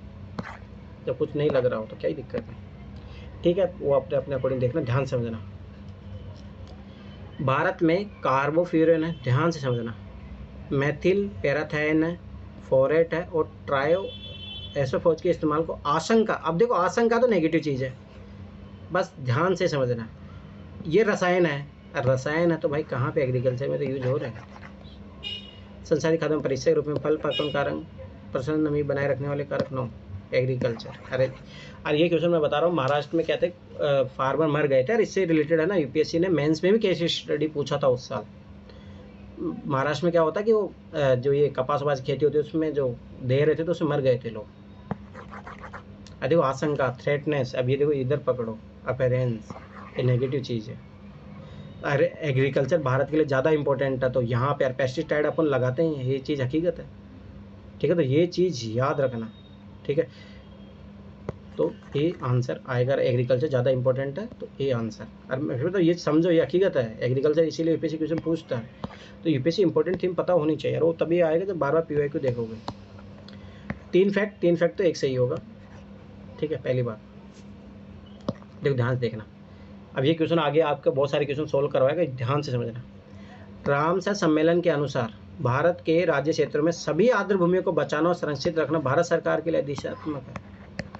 सभी, एक तो एक्सट्रीम वर्ड, दूसरा दिशात्मक, ये गलत होता है। ऑर्डर सिली है, अरे भारत अपनी इच्छा पे करेगा, अरे हमेशा याद रखना सोवरेनिटी का उल्लंघन है, ये मैंडेटरी, गलत, नेगेटिव वर्ड है, किसी देश पे आप नहीं कर सकते, तो नेगेटिव है, याद रखना। दूसरा तो ये सभी से भी कट रहा था, राम से करने से सबको सैली लिया जाता है, जो ज़्यादा है क्रिटिकल हो जाता है उसी को लिया जाता है, ठीक है। आगे देखो, आर्द्र भूमि संरक्षण और प्रबंधन नियम 2010, ये गलत नहीं होगा, इसके आधार पर गलत मत कर देना कि 2010 की जगह ये टेस्ट सीरीज वालों की तरह, नो, ये कभी गलत नहीं होगा। भारत सरकार ने रामसर सम्मेलन की संस्कृतियों के आधार पर बनाए थे, अच्छा मुझे बताओ, ये कभी भारत, मैं फिर बताऊँ, पिछुलग्गू देश नहीं है भारत, भाई अपना खुद भारत एक सौवर्ण देश है, संप्रभु देश है, उसके आधार पर बनाएगा, नो, गलत है। सुझाव, ये रिकमेंडेशन, ये गलत होता है, गलत है। आगे देखो, आर्द्र भूमि संरक्षण प्रबंधन नियम 2010, अब देखो इन दोनों में से एक सही होगा, और मैंने बोला था ना। अब देखो, आर्द्र भूमि का प्रवाह क्षेत्र या जलग्रहण क्षेत्र को भी सम्मिलित करते हैं, जैसा कि प्राधिकार द्वारा निर्धारित, एकदम सही बात है, ये जनरल स्टेटमेंट है, तो ये एक सही होगा। और ये चीज़ याद रखना, जहाँ भारत को आदेश दिया जा रहा है ये सब गलत होते हैं, ये कभी सही करने मत लग जाना, वो गलत होते हैं, ये चीज़ याद रखना। आप देखो ध्यान से समझना इसको, चीज़ कौन सा कदम सही है, जहाँ पॉल्यूशन निकलता है वो सारे सही होते हैं। कृषि मृदाएं पर्यावरण में नाइट्रोजन का ऑक्साइड निर्मित करती है, अरे सोचो कितनी एग्रीकल्चर वेराइटी है, कितने, क्यों नहीं होगा। मवेशी पर्यावरण अमोनिया क्यों नहीं करेंगे, अरे बहुत सारी चीज़ें निकलती है। कौन सा मवेशी अपने को पता चल ही रहा है। कुक्कुट उद्योग पर्यावरण में अभिक्रियाशील नाइट्रोजन यौगिक निर्मित करते हैं, क्यों नहीं करेंगे। सारे के सारे ऑप्शन मैं फिर बताऊँ, जहाँ से पॉल्यूशन निकलता है सारे क्वेश्चन आएंगे, सारे आंसर ये 2011 से अपन देखते आ रहे हैं। ये जो यूरिन होता है ना सर, यूरिन में अमोनिया होता है। पर 3 इडियट्स मूवी देखा होगा तो उसमें रीजन यही था, उसका इलेक्ट्रिसिटी का झटका लगता है, इफ़ यू सीन, ठीक है, छोड़ो। अब आगे देखो, तो ये चीज़ भी याद रखना। मैं फिर मूवी देखने शौक के लिए मत देखा करो, तो ऑब्जर्वेशन किया करो। अब अगला देखो, ध्यान से देखना ये चीज़। अलियार है, ईसापुर है और कंसाबती है जैसे स्थानों में क्या, देखो पहले दे दिया है क्या समानता है। अब देखो तीनों जगह यूरेनियम निश्चित पाए जाएंगे और हाल ही में खोजे गए हैं। ये रिसेंट वर्ड याद करो, गलत होता है। उष्ण कटिबंधीय वर्षा बना, इतने पढ़ लिए अपन, पता नहीं होता। भूमिगत गुफा तंत्र, अच्छा। जल भंडार है, जल भंडार क्यों नहीं हो सकते, भारत में हजारों है। ये सोचो छोटे छोटे जो पॉन्ड होता है उसके बारे में पूछ रहा है। अरे ये बात सही है, कंसाबती याद रखना, एनसीईआरटी में दिया हुई है। डैम है वेस्ट बंगाल में, ये सारे डैम है, याद रखना ये चीज़। और मैं फिर बता रहा हूँ यूपीएससी लिए ज़्यादा इंपॉर्टेंट कौन होगा, ये चीज़ समझो।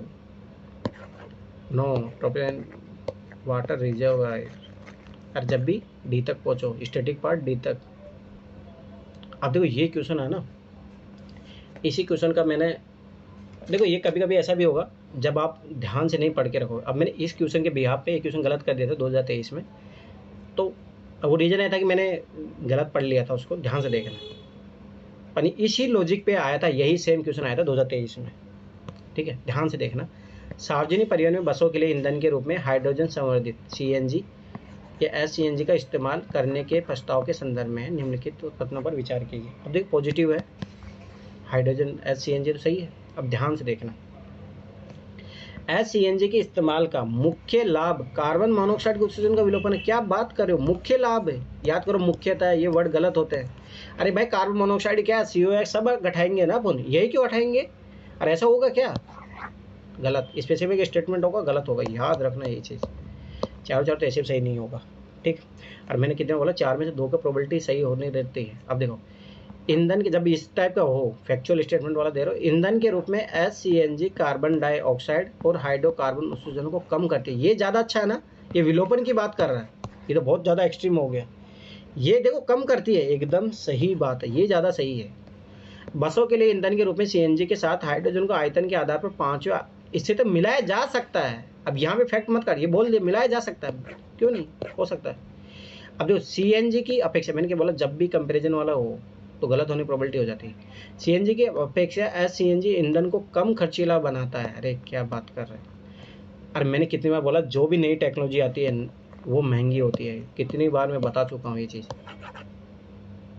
अब देखो ना, यहाँ पे यही गलती हुई थी मेरे से। अब मैं वो देखो कभी कभी ऐसा भी होगा, परंतु मेरा ये मानना है कि अगर आप ये याद रहे ना, आपको एक एक क्वेश्चन याद रहे। अब देखो यही क्वेश्चन 2023 में आगे भी आएगा, आपको 2022 में आएगा। हाँ, ये 2022 में आएगा ये वाला क्वेश्चन। तो अगर आपको क्वेश्चन याद रहते हैं, तो जैसे अब देखो हाइड्रोजन सीएनजी, वही सेम क्वेश्चन था अब की बार भी। अब देखो मेघा आच्छादित रात में ओस की बूंदें क्यों नहीं बनती। अब ध्यान से देखना, ठीक है। अभी रीजन पूछ रहा अपने से, ध्यान से समझना, कारण पूछ रहा क्यों नहीं बनती। और ये एनसीईआरटी का क्वेश्चन है, छठी छात्री एनसीईआरटी मिल जाएगा, ध्यान समझना। देखो जब क्या होता है, बादल हो जाता है ना, ध्यान समझना। तो पहले देखो एक नॉर्मल स्थिति में क्या होता है, सनलाइट आती है और सनलाइट चली जाती है, ठीक है, नॉर्मल स्थिति की बात है। तो पृथ्वी का टेम्परेचर एक जैसा बना रहता है, कोई इशू नहीं रहता। परंतु क्या होता है, जब बादल आ जाते हैं, ध्यान समझना, और बादल ब्लैक होते हैं, ये चीज़ यार, मेघा आच्छादित रात, ये समझो, मेघा आच्छादित मतलब क्लाउड, काले क्लाउड की बात कर रहा है। ये बहुत इंपॉर्टेंट है, छोटी छोटी चीज़ें समझना। अब क्या होता है, जैसे मान लो कि लाइट आई तो लाइट वापस जा नहीं पाती है, और जा नहीं पाती तो स्वाभाविक बात है गर्मी बनी रहेगी, और गर्मी जब बनी रहेगी तो स्वाभाविक ओस की बूंदें कहाँ से बनेगी। अब देखो एक और लॉजिक है, दूसरी बात देखो, इसलिए बोला जाता है गर्मियों में काला कपड़ा नहीं पहनना चाहिए। उसका रीजन क्या है भाई, अवशोषण करता है, तो ये अवशोषण कर लेते हैं या रिफ्लेक्ट कर देते हैं, ठीक है। अब देखो मेघा आच्छादित रात में ओस की बूंदें क्यों नहीं बनती। अब देखो आंसर तो इन्हीं में से होगा। भूपृष्ठ से निर्मित विकिरण को बादल अवशोषित कर लेते हैं, नहीं बादल अवशोषित नहीं करते, रिफ्लेक्ट कर देते हैं, रिफ्लेक्ट कर देते हैं, ये चीज़ याद रखना, अवशोषित नहीं करते हैं। पृथ्वी के विकिरण को बादल वापस परावर्तित कर देते हैं, ठीक है। तो यही आंसर है। मेघाच्छादित रातों में भूपृष्ठ का तापमान कम होता है। क्या बात कर रहे हो, गर्मी सबसे ज़्यादा हो जाती है। ऐसे में बोला कम अधिक, ये ऐसे गलत होता है। बादल बहते हुए पवन को भूमि तल की ओर विक्षेपित कर देते हैं, ये लॉजिकल बात है। देखो इन दोनों में से ही आंसर होगा, विकिरण और यही है पति को और वापस को। और ये बेसिक कॉन्सेप्ट है, एनसीईआरटी क्वेश्चन है। अब देखो ध्यान से देखना, इस टाइप के क्वेश्चन में कितने बार बोला हूँ। अब ये ट्रिक तो मैं फिर बता रहा हूँ आएगा, भारत के 44 संविधान संशोधन, 44 के 42वां भी हो सकता है, फैक्ट है, गलत होगा। अरे सही है, ये 42वां ही है। द्वारा लाए गए एक अनुच्छेद ने प्रधानमंत्री के निर्वाचन को न्यायिक पुनर्वलोकन के परे कर दिया। परे कर दिया तो इंदिरा गांधी, याद करो इंदिरा गांधी 1976 आपातकाल इमरजेंसी, तो ये गलत है, फैक्ट है, 42 संविधान संशोधन है। अरे हमेशा याद रखना इंदिरा गांधी द्वारा किया गया था। अब देखो ये गलत है, मैंने बोला दो फैक्ट तो एक सही होगा, तो जब पहला गलत है दूसरा सही है। भारत के संविधान 99 संशोधन को भारत के उच्चतम न्यायालय ने अभिखंडित कर दिया क्योंकि न्यायपालिका स्वतंत्रता का अतिक्रमण करता था, NJAC, याद रखना ये चीज, इसी को ही हटाया है, ठीक है। और ये क्वेश्चन आपकी बार भी इंपॉर्टेंट हो जाएगा। देखो ये ना, देखो दोनों ये सेम क्वेश्चन है, ये उस टाइम बहुत ज़्यादा चर्चा में था। अब यही सेम क्वेश्चन इससे, जजेज ऑफ फर्स्ट केस, ये उसी के बारे में, जब से कौन सा वाला कॉन्सेप्ट आया था अपना, ये मतलब न्यायाधीश नियुक्ति युक्ति वाला, ठीक है। क्या बोलते हैं उसको, मैं भूल रहा हूँ नाम, ऐसे जब जजेज ऑफ फर्स्ट केस भी बोला जाता है। इसके 3 केस आए थे, तीसरे केस में कॉलेजियम प्रणाली, तो कॉलेजियम प्रणाली कॉन्सेप्ट है। अब देखो यही सेम क्वेश्चन यहाँ पे दिया है इसने, ये दोनों के दोनों क्वेश्चन। अब देखो, अब मैंने देखो ये चीज़ याद रखना इस टाइप के क्वेश्चनों में। अब देखो ये ऐसा कोई दिक्कत नहीं, बड़े क्वेश्चन और ईजी रहता है, GS में याद रखना, चारों ऐसे सही नहीं होंगे, ठीक है। और मैंने कहा जब भी इस टाइप का 2 प्रोबेबिलिटी रहती है, ध्यान से देखना। न्यायाधीश जांच अधिनियम 1968 के अनुसार भारत के उच्चतम न्यायालय के किसी न्यायाधीश पर महाभियोग चलाने के प्रस्ताव को लोकसभा के अध्यक्ष द्वारा अस्वीकार ही नहीं किया जा सकता। क्या बात कर रहे हो, है ना। उसी टाइम हुआ था, दीपक मिश्रा थे, उस पर चला था, और जो अध्यक्ष थे लोकसभा या राज्यसभा में चला था, तो उसके अध्यक्ष ने उसको इनकार कर दिया था। ऐसा कुछ ही नहीं है, स्वीकार ही नहीं कर सकते, ये याद रखना। मैंने बोला था नोट का यूज कर रहा है तो ऐसे गलत होता। आगे देखो, भारत का संविधान यह परिभाषित करता है, आगे पढ़ने की जरूरत ही नहीं, गलत है, और ब्यौरा देता है। अच्छा, कब से बाहर, कभी भी ना संविधान ब्यौरा नहीं देता है कि एक्सप्लेनेशन फॉर्मेट में नहीं लिखा गया क्या क्या भारत के उच्चतम न्यायालय न्यायाधीश की असंगता, क्या बात कर रहे हो, ओनली इतना वर्ड लिखा है, परिभाषित करता है, ऐसे गलत है। 2 स्टेटमेंट कट गए। अब देखो यही फायदा होता है, मैं फिर बता रहा हूँ, 1 2 3 4, 2 स्टेटमेंट कट गए, 2 ही सही होंगे, ठीक है। अब देखते हैं। अब देखो भारत के उच्चतम, ये ट्रिक याद रखना, अरे ब्यौरा तो ऐसे गलत हो जाएगा बहुत ज़्यादा। भारत के उच्चतम न्यायालय के न्यायाधीशों के महाभियोग की प्रक्रिया के ब्यौरे न्यायाधीश जांच अधिनियम। अब देखिए कॉन्ट्रडिक्शन हो गया, अरे भाई यहाँ दिया होगा, यहाँ दिया होगा, एक जब यहाँ नहीं दिया तो यहाँ दिया है ना, ये बात सही है, तो ये गलत है तो ये सही है। अब जब मैंने बोला था 2 स्टेटमेंट के बीच में कॉन्ट्रडिक्शन होगा तो एक जरूर सही होगा। अब मैंने कितनी बार बोला ये सही होता है, ये गलत मत कर देना। अब आगे देखो, एक सही हो गया। अब देखो, यदि किसी न्यायाधीश के महाभियोग के प्रस्ताव का मतदान हेतु लाया जाता, अब मैंने कितनी बार बोला, एक कॉन्सेप्ट देखो, ये कॉन्सेप्ट गलत दिया तो एक जगह कॉन्सेप्ट जरूर सही देगा, सिखाता है यूपीएससी, ये चीज याद रखना।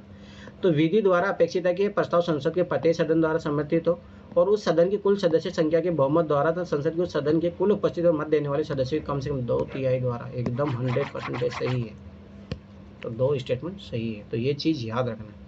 मैंने बोला था 9वीं अनुसूची कल भी 2018 में, किसी प्रधानमंत्री के कार्यकाल के दौरान भारत के संविधान में 9वीं अनुसूची पूर्व स्थापित किया गया था। अब देखो थोड़ा सा भी पता होगा, फर्स्ट अमेंडमेंट के तहत 9वीं अनुसूची आई थी और ये लाई गई थी 1951 में। और फर्स्ट कॉन्स्टिट्यूशन अमेंडमेंट तो सभी बात है, पहली बार कौन था प्रधानमंत्री, जवाहरलाल नेहरू, सोचना ही नहीं है। इंदिरा गांधी के टाइम में 42nd कॉन्स्टिट्यूशन अमेंडमेंट एक्ट, इसके तहत 44 कॉन्स्टिट्यूशन जो इंपॉर्टेंट है याद रखने। फर्स्ट कॉन्स्टिट्यूशन अमेंडमेंट 2023 में यही सेम क्वेश्चन आया था, यही सेम क्वेश्चन, यूपीएससी ने उसको डिलीट कर दिया, वो एक अलग बात है। आप देखो ये क्वेश्चन, देखो मैं फिर बता रहा हूँ, ये होते हैं जो आपको, मैं फिर बता रहा हूँ, ऐसे मत घबराओ कि हमने कुछ नहीं पढ़ा, अरे नहीं पढ़ा, ये क्वेश्चन देखो ऐसे ही होते हैं जो आपको ऐसे ही सोल्व करने हैं, बिना पढ़े सोल्व करने हैं।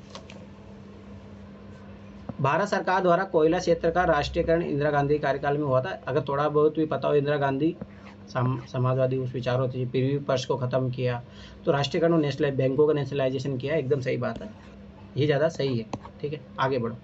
वर्तमान में, प्रेजेंट की बात कर रहा, कोयला खंडों का आवंटन लॉटरी के आधार पर किया जाता है। अरे क्या बात कर रहे हो, गलत, ऑक्शन के आधार पर किया जाता है, ये चीज़ याद रखना। देखो ये भी फैक्ट है, ये भी फैक्ट है, ये फैक्ट, 3 फैक्ट एक सही, सोचना ही नहीं है, गलत है ये भी। अब देखो ये वाला स्टेटमेंट देखो, ये लॉजिकल स्टेटमेंट है, इस टाइप के। भारत हाल के समय तक घरेलू आपूर्ति की कमी को पूरा करने के लिए कोयले का आयात करता था, किंतु अब भारत कोयला उत्पादन में आत्मनिर्भर है। ये लॉजिकल बात है, ठीक है। तो ये चीज़ याद रखना, जब भी बट लगा देता है, जबरदस्ती स्टेटमेंट को बढ़ा रहा है तो गलत होने की प्रोबेबिलिटी रहती है, ये चीज़ याद रखना। अब देखो ये वाला क्वेश्चन आया था दिल्ली में, जब केजरीवाल सरकार ने सचिव बना दिए थे 21 जो विधायक थे उनको, तो इसीलिए आया था ये क्वेश्चन। अरे आपकी बार भी इंपॉर्टेंट है, याद रखना। आ जाओ यहाँ पे, शब्द लाभ का पद भारतीय संविधान में भली बात ही परिभाषित है। कोई भारत का संविधान कभी किसी चीज़ को परिभाषित नहीं करता। छोड़ो, काटो। अब देखो 1 2 3 नन ऑफ द अबव, तीनों सही होंगे नहीं, तीनों गलत होंगे नहीं। संसद निरता निवारण अधिनियम 1959 कई पदों को लाभ के पद के आधार पर निरता से छूट देता है। अब मैंने बोला ना 2 चीज़, तो एक चीज़ सही होगी ना, तो ये सही है। आगे बढ़ो। उपयुक्त अधिनियम 5 बार संशोधित किया गया था, तो ये फैक्चुअल है परंतु ये सही है, याद रखना है चीज़, ये सही है। तो 2 स्टेटमेंट सही है इसमें। अब देखो ये क्वेश्चन ध्यान से देखना, अब की बार के लिए वेरी वेरी इंपॉर्टेंट लगा लो, हर बार आता है 5वीं 6ठी अनुसूची, सोचना भी नहीं है। भारत के संविधान के किस अनुसूची के अधीन जनजातीय भूमि आगे तो ये तीसरी काट दो, तीसरी शपथ अपथ की बात करता है, ठीक है। 9वीं तो लैंड रिफॉर्म से रिलेटेड है, काट दो। 12वीं अनुसूची नगर पालिका से, सोचना ही नहीं है। देखो आंसर आ गया। तो ये चीज़ याद रखना। ऐसे 5th और 6th शेड्यूल तो ऐसे इंपॉर्टेंट है, वेरी वेरी इंपॉर्टेंट, ठीक है। कल 50 क्वेश्चन आगे करेंगे। मैं फिर बार बता रहा हूँ, इफ़ यू बिलीव, और मैं फिर बता रहा हूँ एक एक लाइन रटी हुई होनी चाहिए। अब ये देखो ये चीज़ है, अभी पूरा याद रहना चाहिए क्वेश्चन, क्योंकि यही स्टेटमेंट यूपीएससी आगे जाके बना के क्वेश्चन दे देता है। तो ये चीज़ याद रखो, मैं फिर बता रहा हूँ, तभी ही हेल्प होगी। और बहुत, और ऐसा नहीं है, देखो मैं फिर बता रहा हूँ, नॉलेज से आप अगर, मैं तो नॉलेज में अगर आप 30 में से, मैं फिर बता रहा हूँ, काट पीट के 20 में सही कर लिए ना, तो 100+ नंबर आएंगे, इतना गारंटी बता रहा हूँ। इतने 30 और तो छोड़ो, बाद में 70 क्वेश्चन के तो छोड़ ही दो, 30 क्वेश्चनों में से 20 भी काट पीट के सही कर लिया। जो जितना, देखो मैं फिर बता रहा हूँ, जिसका स्कोर उतना ज़्यादा बढ़ेगा, जिसने ये 30-40 क्वेश्चनों के मैंने इतने सारे टॉपिक बता दिए, इनमें से जितना ज़्यादा सही करेगा उसका उतना नंबर बढ़ते जाएंगे उधर। तो बेसिक तैयारी 20-30 क्वेश्चन जरूर सॉल्व कर लेना। कितने क्वेश्चन सही होने चाहिए अगर सारे ट्रिक्स लगा लिए मैंने? तो मेरा मानना है कि ऐसे तो भाई 100% तो कभी लगा भी नहीं पाऊंगा, मैं ही नहीं लगा पाता हूँ मेरे से भी गलतियाँ होती है। पर मेरा ये मानना है, अगर आप लोग, ठीक है, अगर इन पेपरों को मतलब ट्रिक समझ गए कि वहाँ पे ये लगी तो यहाँ पे लगेगी, ये अप्लाई कर ली, आराम से बता रहा हूँ 100+ आएंगे नंबर, आराम से आएंगे। मैं 150 की तो नहीं बात करता, वो तो एक फालतू की बात होगी, पर 100+ नंबर। दूसरी बात, अगर जिसने अच्छे से पढ़ाई की है, एनसीईआरटी पढ़ा है अच्छे से, सारे सब्जेक्टों का एनसीईआरटी पढ़ा है, साल भर पढ़ाई की है, सारे सब्जेक्टों का नॉलेज है उसके पास, बेसिक क्वेश्चन गलत नहीं करेगा, मैं लिख के दे रहा हूँ, उसके 120+ नंबर भी आ सकते हैं। और जिसने साल भर पढ़ा है, जिसने एनसीईआरटी कंप्लीट की है, जिसने बेसिक क्वेश्चन गलत नहीं करेगा, उसके 120+ भी जा सकते हैं, ऐसा कुछ नहीं। फिर भी मैं फिर बता रहा हूँ, ख़राब से ख़राब स्थिति में भी 70 से नीचे नहीं आनी चाहिए, नहीं आएंगे। ख़राब से ख़राब कंडीशन बता रहा हूँ ये तो। और मेरा मतलब पढ़ लो थोड़ा बहुत, अभी भी टाइम है, 20-25 दिन में। फिर बता रहा हूँ 20-25 दिन में जो मैंने इंपॉर्टेंट चीज़ें बताई वही पढ़ लोगे ना, 30 से 40 क्वेश्चन तो वहीं से आने वाले हैं। तो उतना ही कर लो, अब भी हो जाएगा कल्याण। चलो ठीक है, bye bye, good night. Hello.